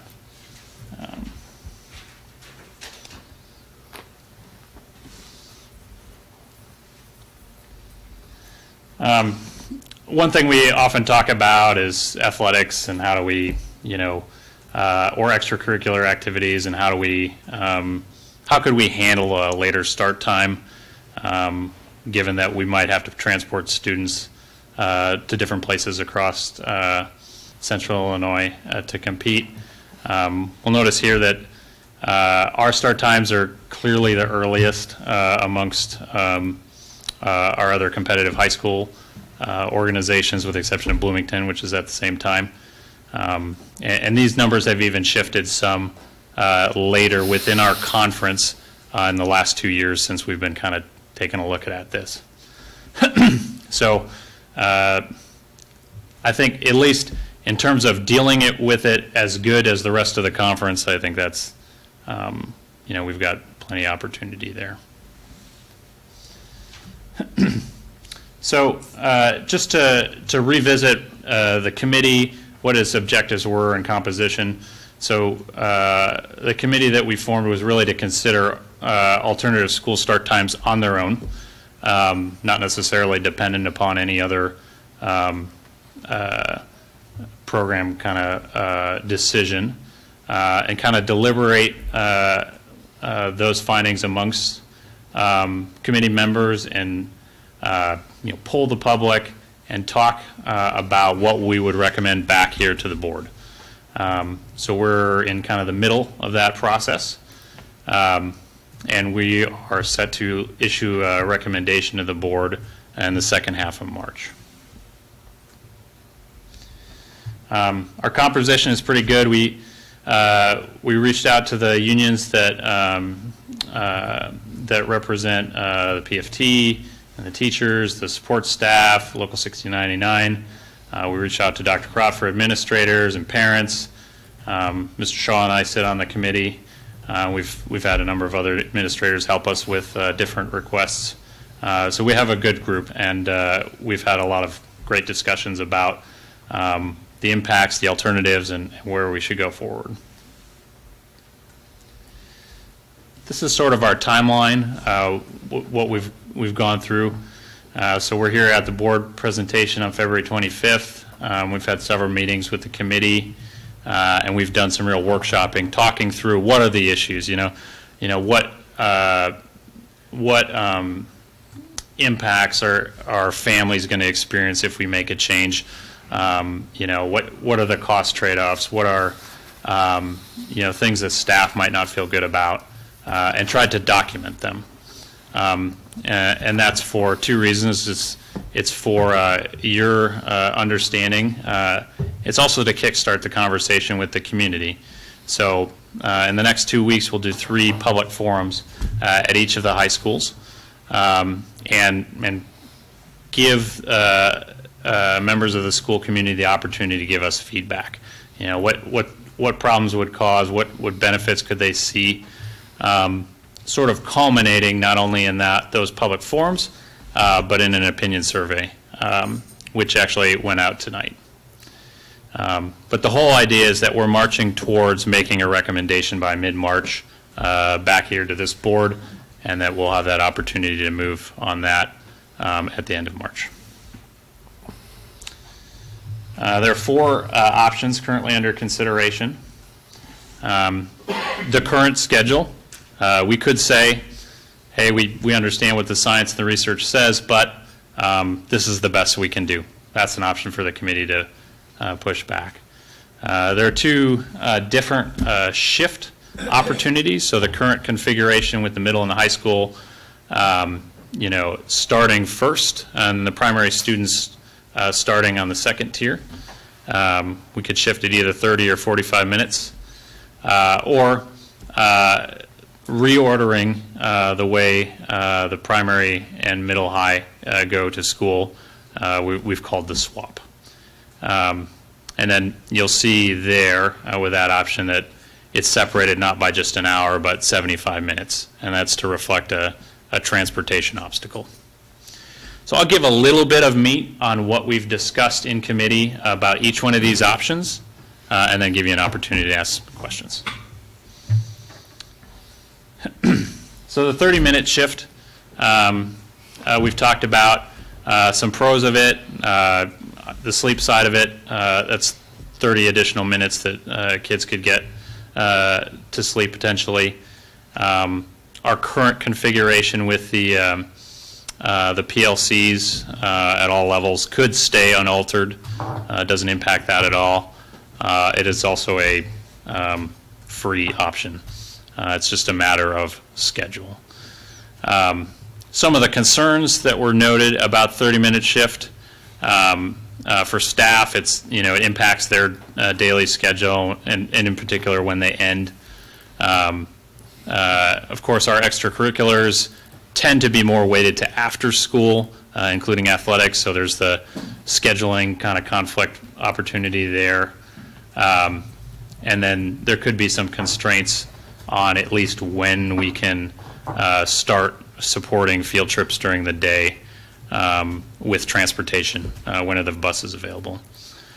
And then it was also noted that kind of the more we shift the primary schedule later in the day, that drop-off time for buses coming back out after school, we're starting to approach the evening rush hour or the 5 o'clock time. Real quickly, the 45-minute shift is basically exactly the same as the 30-minute shift, except it's 15 more minutes.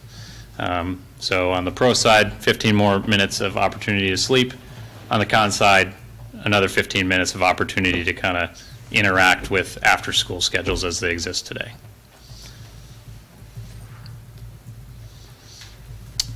And then finally, the swap, which, this would be, at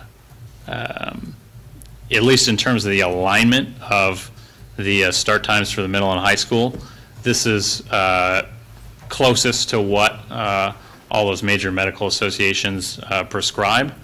The difficulty with us is we've got the 2 tiers of busing going on, and in order to juggle all the places we need to be with those buses throughout the district, we really need a 75-minute gap in between in order to not add any additional buses or routes. And that's obviously, you can think about all the pieces that brings up, and obviously the list of impacts gets bigger. Probably the differentiators from the shift approaches, the PLC configuration for the high schools would have to be re-envisioned in some way, or at least the notion of all the PLCs throughout the district. Something would have to be done, as the currently in their sort of shorter Wednesday in high school. It creates this busing situation if we reverse the order. There's a couple other program pieces there, but anyways, those are the 4 options that we're looking at, and we have embedded to discuss. This is actually the presentation file for the public forums. We're going to provide some basic information about what we've discussed, what the options are on the table, and then take feedback. And specific targeted questions are embedded for each of these options to adults in our school community, staff, administrators, parents, as well as we have a smaller, less complicated survey for middle and high school students. So in terms of next steps, we have those 3 public forums coming up in the next 2 weeks. This opinion survey went out today. We'll run for 2.5 weeks. And then we have our final committee meeting the middle of March, and we'll make a recommendation back to the full board. Any questions? Mr. Wilson. So there's already been a survey that went out to parents regarding later start times? Yeah, it pushed about 5:30 today. Okay, well, previously, like a year and a half ago, 2 years when this 2 years first, ago. Okay. Yeah. Under cons for each of the proposals, I don't see anything regarding parents' concerns from that survey. I know a lot of them are concerned with their work schedule, things of that nature. They're already kind of set in place, and they're worried about how they're going to, do this new schedule change.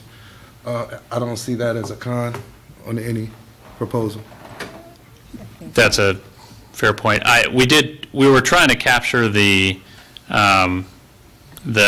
parent concerns with schedule under the child care piece, but appreciate that it may be more complicated than that. You have that information. You could probably add that slide at some point. Yeah. I think you had staff look into it for you. Yeah. I got like one more. So with the later start times, what are we going to do to provide parents and children with education, with sleep education? Because we can move the time up 30 minutes, 45 minutes, but are we going to do our due diligence in following through and informing the parents of the benefits that are associated with getting the sleep so they take advantage of the opportunity? Because just because we move the start times up 30 minutes does not guarantee that every child, is going to take advantage of that and get the necessary sleep. Yeah, and I think what you're hitting in is the quality of implementation. So there's making a decision to chart a different path forward, and then there's making sure we get the most out of it. I see those as they're sequential, but very much integrated. Okay. So could we get some information surrounding that then, or what's the plan moving forward if we were to? I would like to see it before it comes to the board, Sure. Okay. And so I seen there were no negative financial impacts on the district budget with the later start times. Just curious, was there any positive financial impacts for the district budget? No positive on the, okay, so it pretty much stays the same then? So Carla said the swap, the last one, there's potential positives. Okay. Dr. Baum. Actually, I might be able to address something that might be an unanticipated positive consequence in terms of positive financial impact. To the extent that employee health also relies on adequate sleep. If you have cranky ADHD children, you might indeed have cranky ADHD teachers. And so to the extent that a teacher's workday may start a little bit later, and that they may get additional sleep, and that if they get additional sleep, then the associated health difficulties, as was described earlier, I'm a fellow CPAP participant, so I have a real good sense of how this stuff works in the adult body. So there might be an unanticipated positive in that we'll have less teacher absence, less teacher health problems. I'm just saying it may, I don't think it's as much of a stretch as some might imagine. No, I think you're correct. Ms. Ross. Okay, couple of things. I realize Mr. Collins is on your committee as well. Correct. And I want to reiterate what Mr. Wilson said. The information that, of course, we've looked at all this before, and there was only a certain segment of parents that really wanted it, but then the major portion of the parents that really were totally against it, because some of the reasons they gave were that they may have kids at 2 different schools, and they have to get them into two schools. Not everybody rides the bus. They may have to get them to school at the same time if the time has changed. I mean, this was a major issue. And so, Mr. Collins, I mean, they have all the data, all the companies that you had listed there. All those companies were brought in by some individuals that really wanted the time change and presented to us. The danger of being here so long is that we've had the times changed before, and then we studied the idea of changing them back again and back again. So I'm just wondering, first of all, the major thing the parents said, well, they didn't want their small kids being on the bus stop at 5 in the morning or 5:30 in the morning if it goes to where the younger kids were going to school earlier. Yeah. My own experience is, unless there is some parent education and people are willing to actually do this based on their schedules, because some people work 2 and 3 jobs, and they depend on their older kids to get younger kids ready to go, to go to school and to actually sometimes take them to school. But how would, how is it different? How is what you're doing now different than what we turned down, after much study before? That's one question, and then I have another. Sure. I'm familiar with the conversations from the last 2 to 3 years. I'm not familiar with prior to that.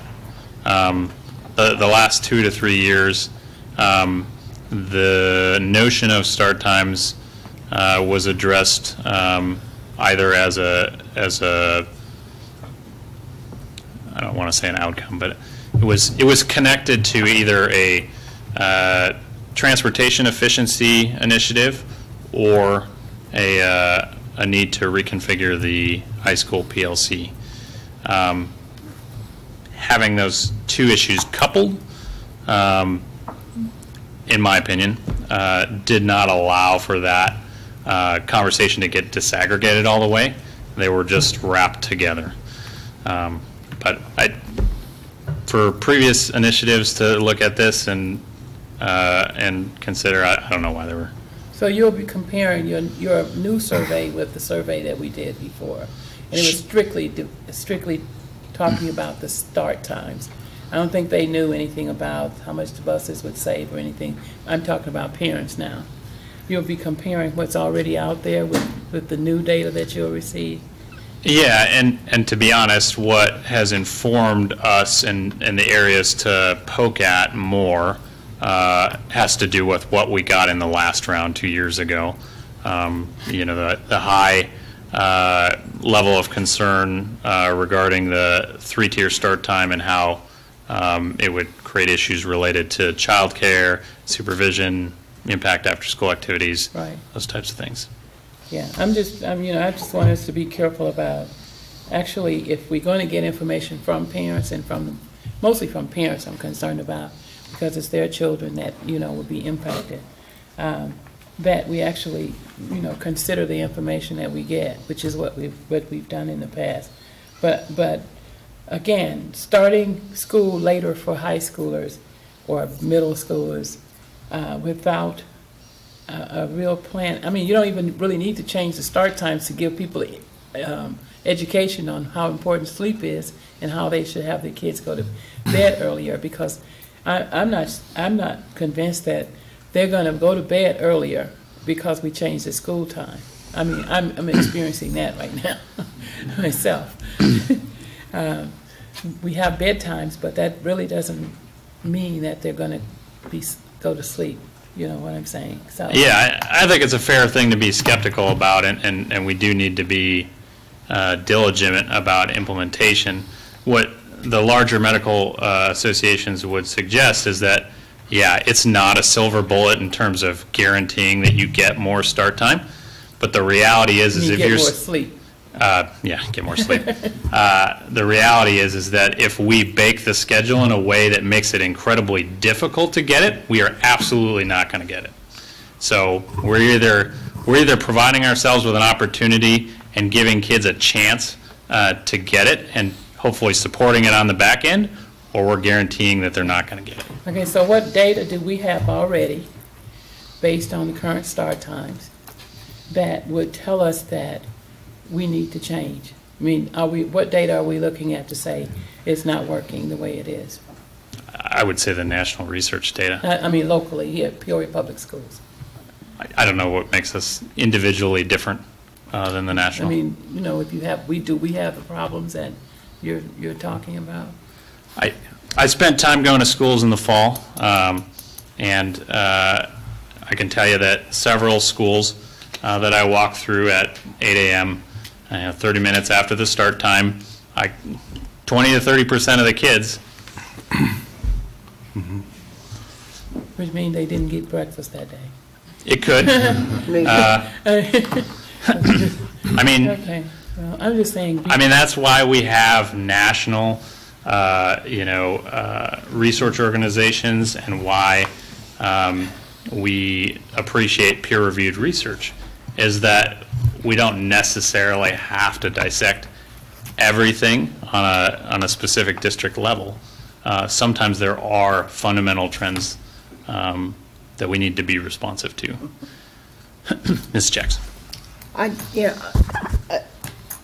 think that we're going to really have to have cooperation of parents, because once you start, most of the kids are used to doing what they do, and to try to flip that and get kids in bed, or encourage kids to get in bed and put away their electronic stuff and turn TVs off and do all those things, we're just going to have real cooperation and education with our parents to try to get to where we need to be. And I totally agree with what is being said and done regarding sleep time.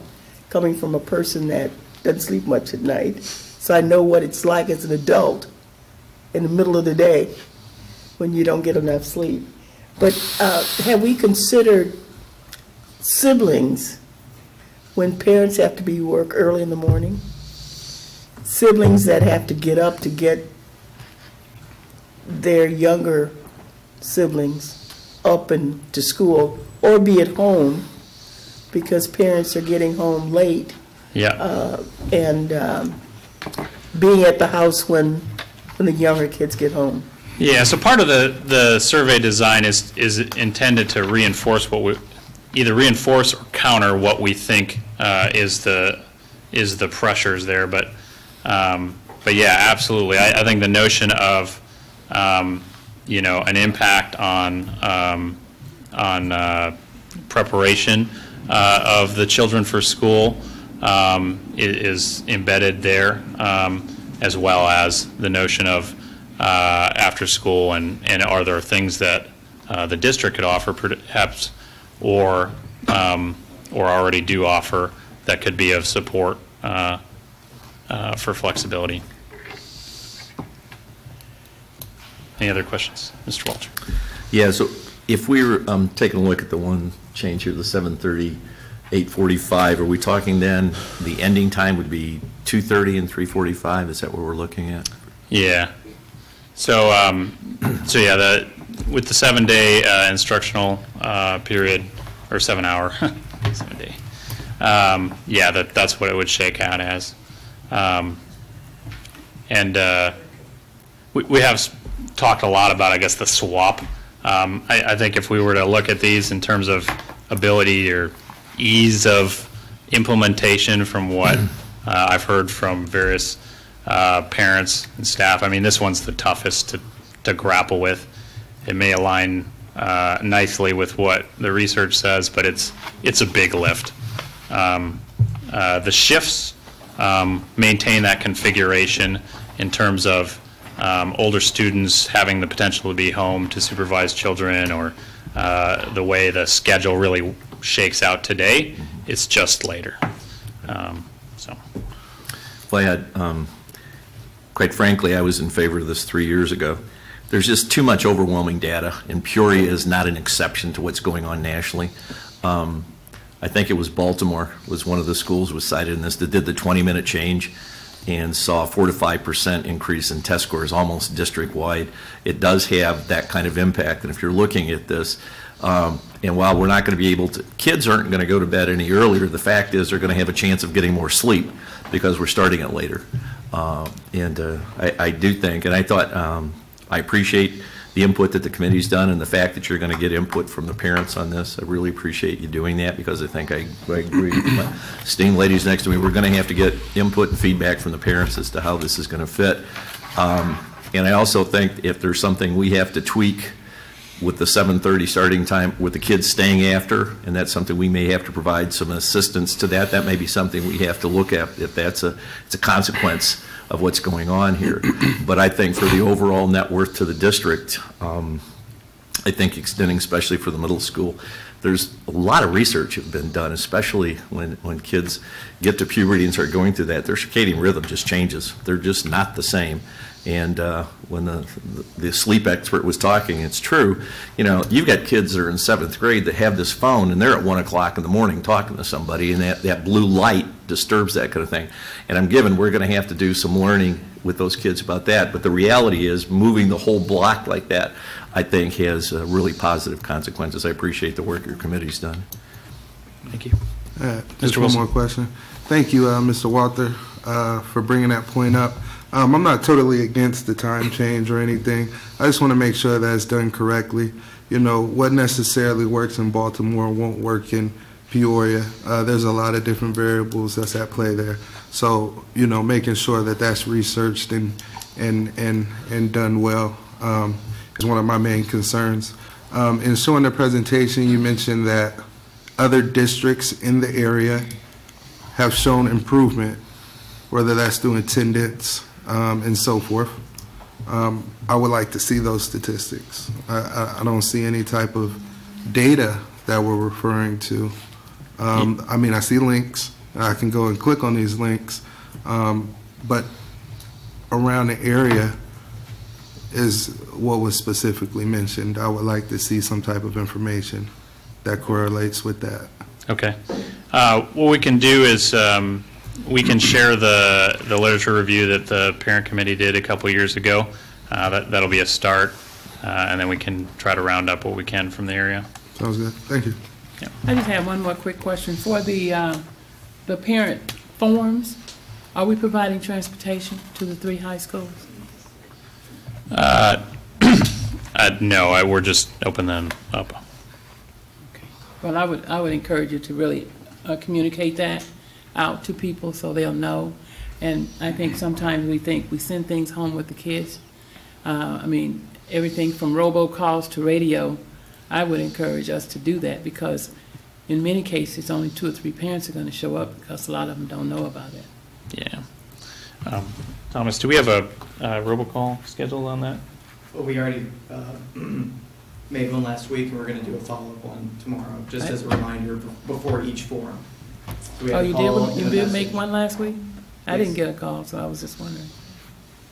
You were on there. Yeah. No, I didn't get a call.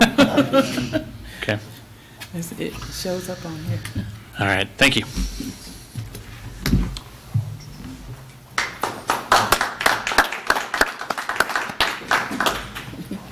Scoot up so you get high.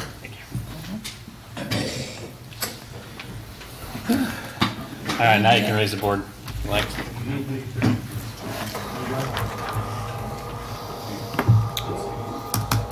Time to wake up.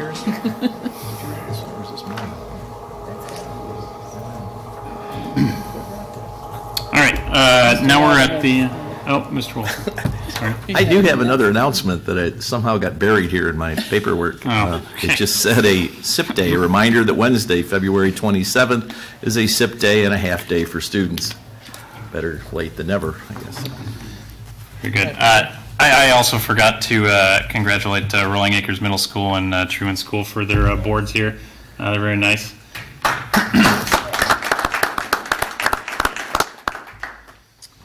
All right. So we're at the public comment period. We appreciate the public's input. Obviously, we have a large district, and the feedback from the public is important. Simply ask that you give us your constructive criticism and hold to the 5-minute time limit.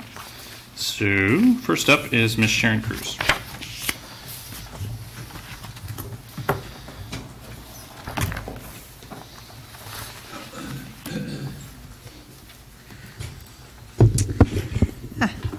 Dr. Karat recently said that until schools stop doing things the way they've always done them, there will be no solutions to discipline and academic problems.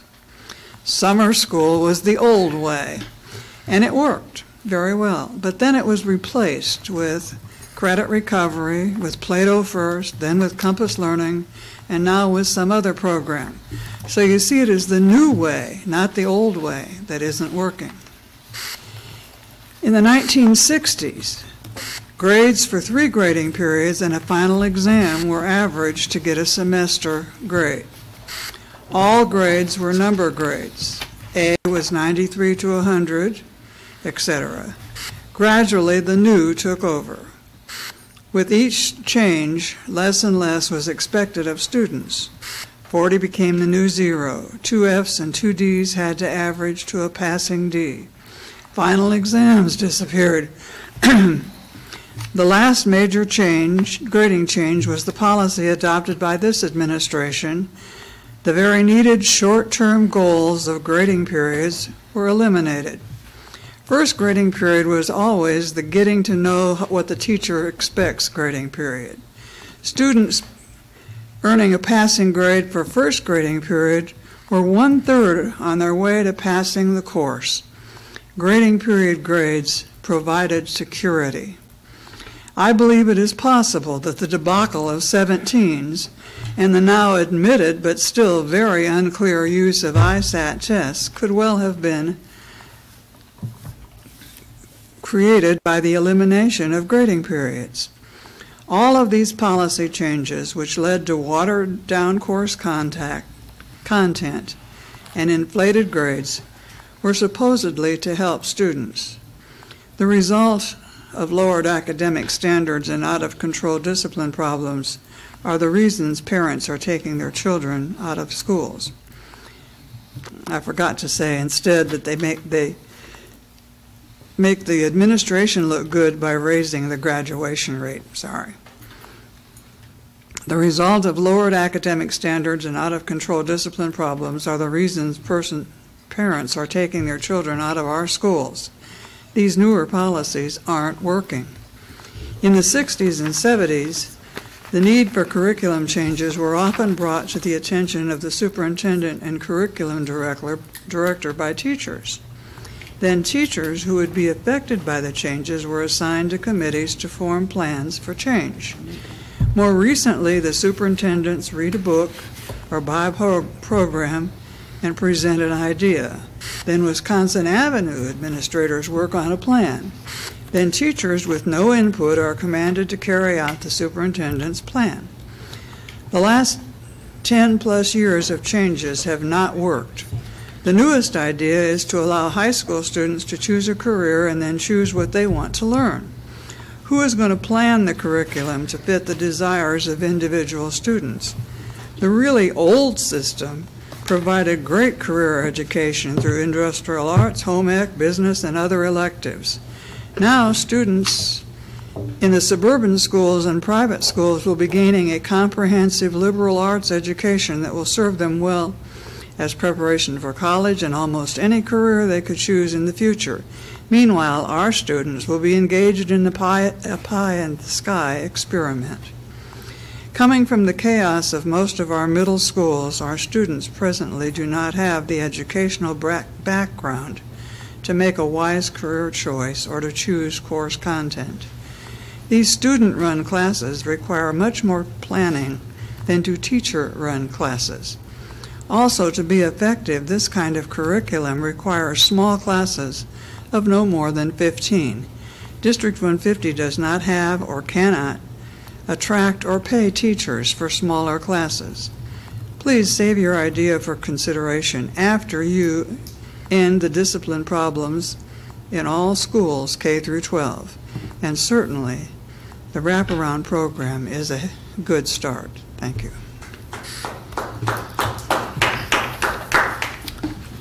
Thank you. Mr. Terry Knapp. Yes, and I'd like to follow on the presentation of Tiffany Mack Jordan tonight, who was outstanding. I knew Tiffany as a student at Central.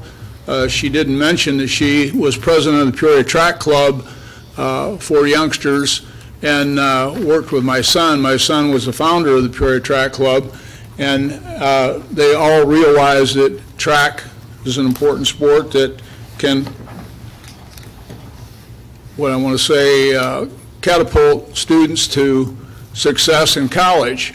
I want to thank, again, I know Mr. Booth is working closely with Tiffany, but I want to say there's a little bit of a likeness between Tiffany and Dr. Karat.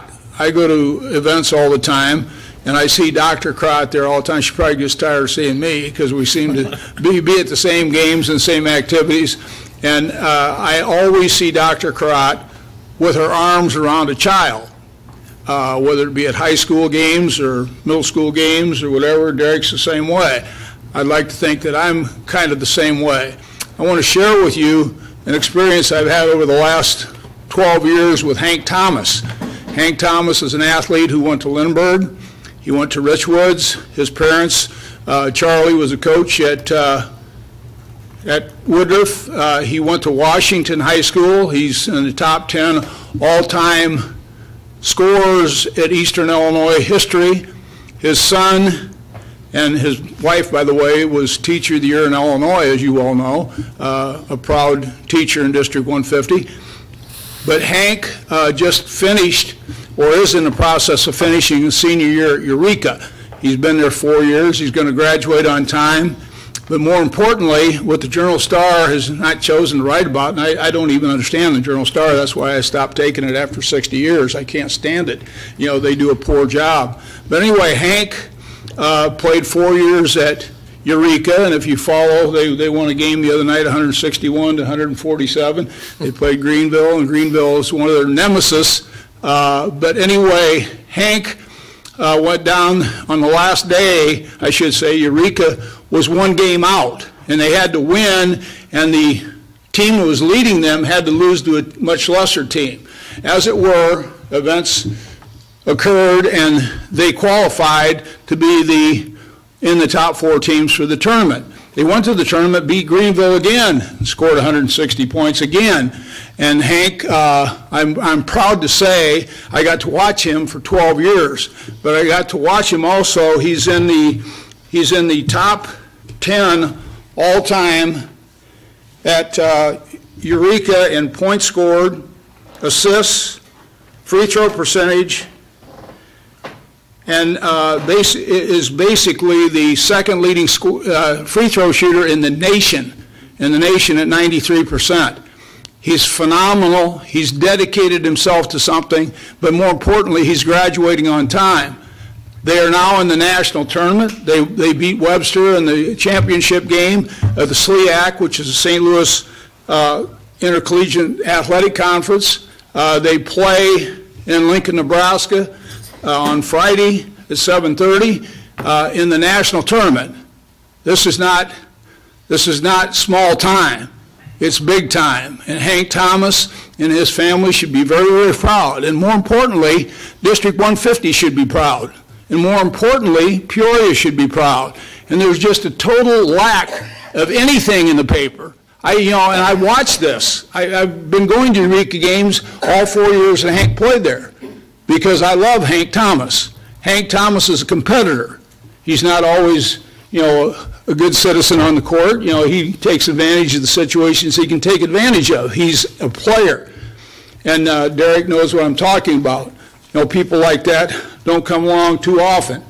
I would like to also say that I've enjoyed, and I do this religiously, I go to games and I watch people like Nia Williams and Jada McLeod and Tiana Johnson and Courtney Crane from Richwoods. These people are high-quality District 150 students and athletes. Courtney is at Chicago State on a full ride. Jemiah Carpenter, who went to Woodruff, her mother died when she was a freshman at Woodruff, then she got transferred to Central. Very, very traumatic experience for her. But she went to Chicago State on a full ride, dropped out of Chicago State, recovered, went to ICC, was an All-American at ICC, was an All-American in Tennessee, and had a chance to try out for the NBA, Women's NBA in Las Vegas. Thank you. Thank you. Any responses to audience presentations? Dr. Krett.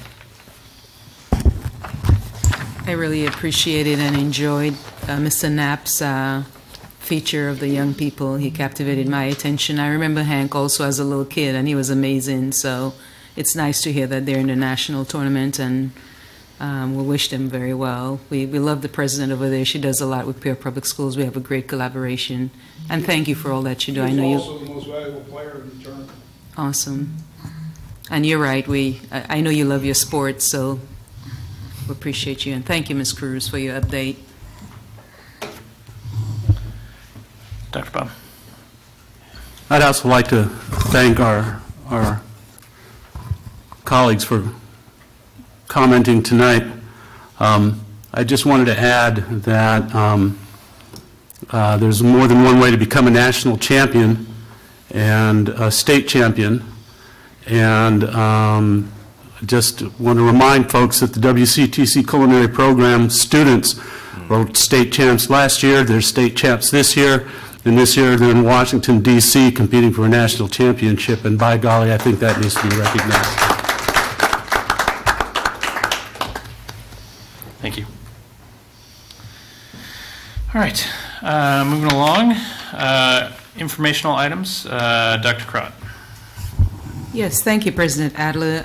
There's actually a common theme this evening, and I'll take it way back to ESSA, which is Every Student Succeed Act, which replaced No Child Left Behind. And ESSA is all about the whole child, the whole school, the whole community. And it started off with Coach Booth's presentation regarding the wraparound and a good display of a collaboration with our community members. So when we talk about the entire community helping, and it takes the entire village. This was really a really good example. Just an update on an initiative that I'm really excited about. Ms. Cruz touched on it just a little bit. We're calling it Safe, Supportive, and Meaningful Learning Environment. And we're really, and truly, I think overall as a staff and our board, we believe that every kid can learn with the right supports and right resources. And again, the wraparound is just one small example of the amazing work that staff, they're involved with every day. But we're really serious about ensuring that each building has a safe, supportive, and meaningful learning environment. And so we are making progress regarding student behavior, and we're really focused on that. A lot of you, some of you, that was your platform when you ran to get on the board to make a difference so that we can realize our true vision, which is, again, it's around preparing young people, inspiring them, motivating them, and graduating them so that they can have a successful life. So we continue to strive and work together around making sure that we have safe learning environments and supportive, meaningful environments in each building. And as I said, you know, a good example is the support that the collaboration with the community, the Wraparound Center that you heard from Coach Booth. We're collaborating with Illinois State Board of Education, PFT, actually the board, and our administration, and I'm really excited about this opportunity to rethink discipline, and I'm very, very excited about that because there's been a theme overall regarding this topic. We've made great strides as it relates when you look at out-of-school suspension numbers and expulsion numbers. Those numbers have gone down significantly, and I would say the work that Coach and our community and actually our staff and what's happening in the classroom with everyone having social emotional curriculum and strategies that they're working with the kids, the professional development for staff, that support for staff around caring, culture and climate. It's really coming together. So this initiative with the state, with PFT, with our board, with our admin, we're going to continue to look into the data, and then we're also going to look at root causes. So there are three components. We're digging into the data, getting at the root of disparities, and then also creating an action plan. So we'll identify, and I gave you an update in your report on Saturday. We'll identify struggling schools. We'll start off with probably about 7 struggling schools. We'll identify teams. Every school will have a team. We'll have community members, parents. Every board member will be on a team. There will be one administrator, 2 to 3 PFT teachers, non-certified staff, so about maybe 12 individuals or less. We'll have an outside facilitator to assist us with this initiative. The state is using AIR, American Research Institute, and they're an independent group, and they're well-versed with they'll help us provide guidance around the data and the template and process around root causes and so forth. So the process will include, again, conducting a root cause analysis with utilizing multiple data points. The Board of Education will be involved, staff will be involved, teachers will be involved, we'll get community individuals involved. It actually should be really an exciting process. So each one of you will be involved. Hopefully your schedule will permit. And then once a beautiful plan have been devised for that school. We'll eventually bring it to you at a board meeting. We'll ask you for your approval and blessings, and then we'll implement it, and then eventually submit it to the state. So I am actually very excited about this process as we continue to ensure that the learning environment is meaningful, and kids are also doing what they're supposed to be doing. And so when we go through the root cause analysis, you'll start off with an issue, then you'll find the cause, then you'll get the root cause, and then eventually you'll put a corrective action together, and then a beautiful plan, and then we'll go implement the plan. So that was just a quick update. I was hoping it would be 1 or 2 minutes. I apologize for the length of time. But does that make sense, though? It does? Yeah. Okay, perfect. Thank you. Thanks, Dr. Karat. And I really want to hand it to Dr. Karat and her team and the Peoria Federation of Teachers. Earlier on this year, we were really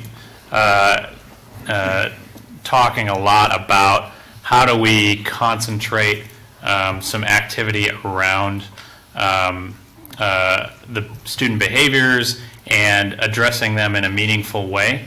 And I know we've talked about metrics several times, and this kind of just came out of one of those strategic communications meetings, the opportunity to really give some ownership to some schools to go off and innovate on how best to address the needs of their kids. And I think the lemonade, making lemonade from lemons thing is that we already had to submit a report to the state about what we're going to do. This just makes that plan so much more meaningful, not only to the district as a whole, but the individual schools. And I wanted to thank you, Mr. Adler, for working side by side with me and continuing to encourage and also provide some guidance. So I really appreciated that, and I'm really excited about the process. So, thank you. Proposed expenditures over $2,500. Any questions for Mr. Willis?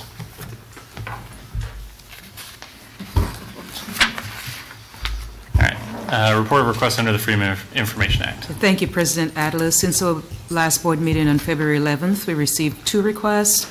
There was also 1 pending. We have received 50 requests for this calendar year at a cost of $550. Thank you. All right, next up is the consent agenda. Mr. Shaw.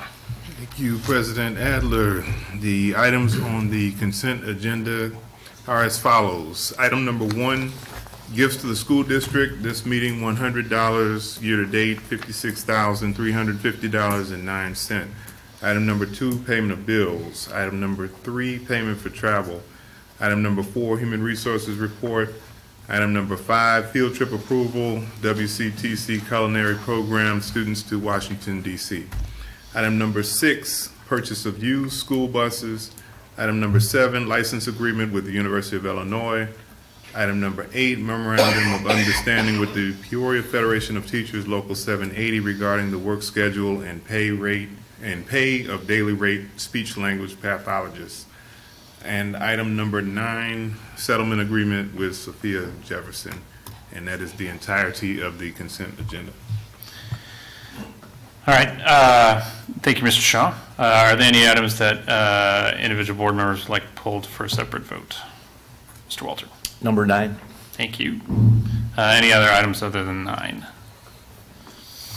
All right, seeing none, I'd like a motion and a second to adopt all items from the consent agenda with the exception of item 9. So moved. Second. All right, it's been moved and seconded. Any discussion on those 8 items? Seeing none, would you please call the roll? Mrs. Ross? Aye. Mrs. Jackson? Aye. Mr. Walter? Aye. Mr. Wilson? Aye. Dr. Davison Aviles? Aye. Mr. Shaw? Aye. Mr. Adler? Aye. 7 ayes, motion carried. Thank you. Item 9. Yeah, the subtle agreement with Sophia Jefferson, I'm requesting the board table that till the next board meeting. Second. All right, it's been a motion and a second to table item 9, settlement agreement with Sophia Jefferson, to the next board meeting, which I believe is March 11th. Correct. All right, would you please call the roll? Mrs. Ross? Aye. Mrs. Jackson? Aye. Mr. Walter? Aye. Mr. Wilson? Aye. Dr. Davison Aviles? Aye. Mr. Shaw? Aye. Mr. Adler? Aye. 7 ayes, motion carried. Thank you. Deliberation agenda. Who's reading tonight? I'm reading. Ms. Jackson. Suspension review, proposed action that the suspension review listed on the report dated February 25th, 2019, be approved as presented. Second. Mrs. Ross? Aye. Mrs. Jackson? Aye. Mr. Walter? Aye. Mr. Wilson? Aye. Dr. Davison Aviles? Aye. Mr. Shaw? Aye. Mr. Adler? Aye. 7 ayes, motion carried. Expulsion with the expulsion to be held in abeyance. Proposed action that the expulsion with the expulsion held in abeyance listed on the report dated February 25th, 2019 be approved as presented. Second.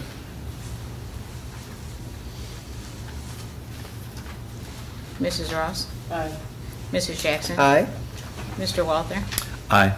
Mr. Wilson? Aye. Dr. Davison Aviles? Aye. Mr. Shaw? Aye. Mr. Adler? Aye. 7 ayes, motion carried. Revocation of expulsion to be held in abeyance. Proposed action that the revocation of expulsion be held in abeyance listed on the report dated February 25th, 2019 be approved as presented. Second. It wasn't on there. She didn't put it on. Oh. I don't know. Yeah, it wasn't. So there on the discipline, there was not one. I looked on it. I called her this morning. She didn't put it on. Number 12. Yes, number 12 is not on. Okay. Friendly to withdraw the motion. I withdraw my motion. Very good. All right. Any presentations or suggestions by board members? Mr. Walter. I have two. One, on the 28th, February, this Thursday, Peoria Public Schools is hosting the Regional Illinois Association of School Boards meeting at the Woodruff Trade Center, and we're making a presentation to other local school boards in the area, highlighting some of the positives that are going on within District 150. Mr. Adler, Dr. Karat will be making brilliant remarks at this meeting. The second thing I just want to make a note of, last Saturday I attended an Illinois Association of School Board workshop on trends in negotiation.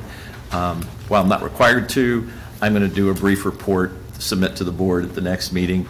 It was a very interesting one because there's a lot of things that have come up with the new governor and some new changes in laws that are going to impact the board. And there was a consensus from the people there that school boards should have representation on their negotiating teams. We are one of the few exceptions in the entire state of Illinois that does not have that. It's been a bias of mine anyway, but I just thought that was also a consensus from the committee that we had. And that's all I've got. Thank you. Ms. Jackson. Mr. Adler, Mr. Walter made an announcement, but he didn't expound on it, so I'll expound on it for you. Please, please. First of all, I think we ought to be really proud of the programs we have at this school. And the reason the Illinois State Board is coming here is at our last meeting of the group, we met at Metamora Fields, and Dr. Walter, Mr. Walter, I, and Mrs. Ross was talking about some of the programs to some of the principals and superintendents.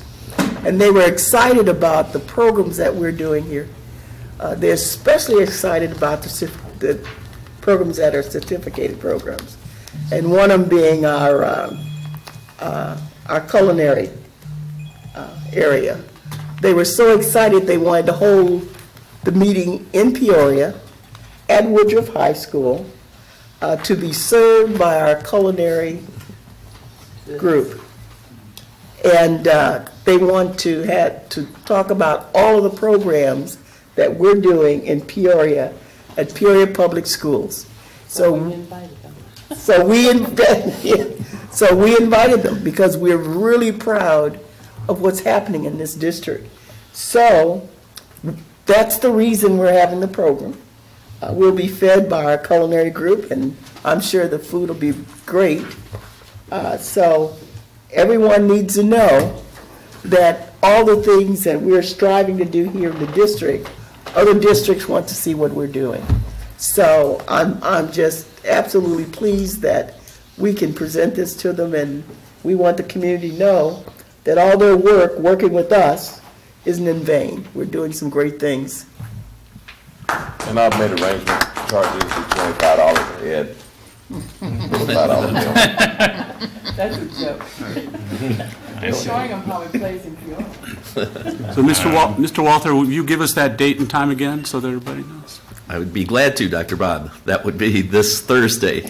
5:30 is the show up. 6 o'clock we'll have dinner and presentation at 6:30 for board members. And probably invited administrators out there who would like to make this. Well, I'll be teaching that night, but you can have my dessert. Thank you. And I also had a suggestion for the culinary team. We're going to meet on May 6th, which is right before they head out on the 8th to the national competition. I recommend that we bring them in before they leave and give them a hero's welcome before they leave, regardless of the outcome. I think it's a good idea. Okay. Are we bringing them the 11th? Yeah, next meeting. Next meeting. Next meeting. That works. Okay. That works. Cool. Any reports from board committees? The building committee is meeting on the 28th. We've got a lot of things to talk about, so you need to come and hear what we're going to be discussing. March 7th, the parent-teacher advisory board level committee will be meeting here at 4 o'clock. Good. Mr. Shaw? And the policy committee was rescheduled to this Thursday, the 28th at 3:30 p.m. All right, very good.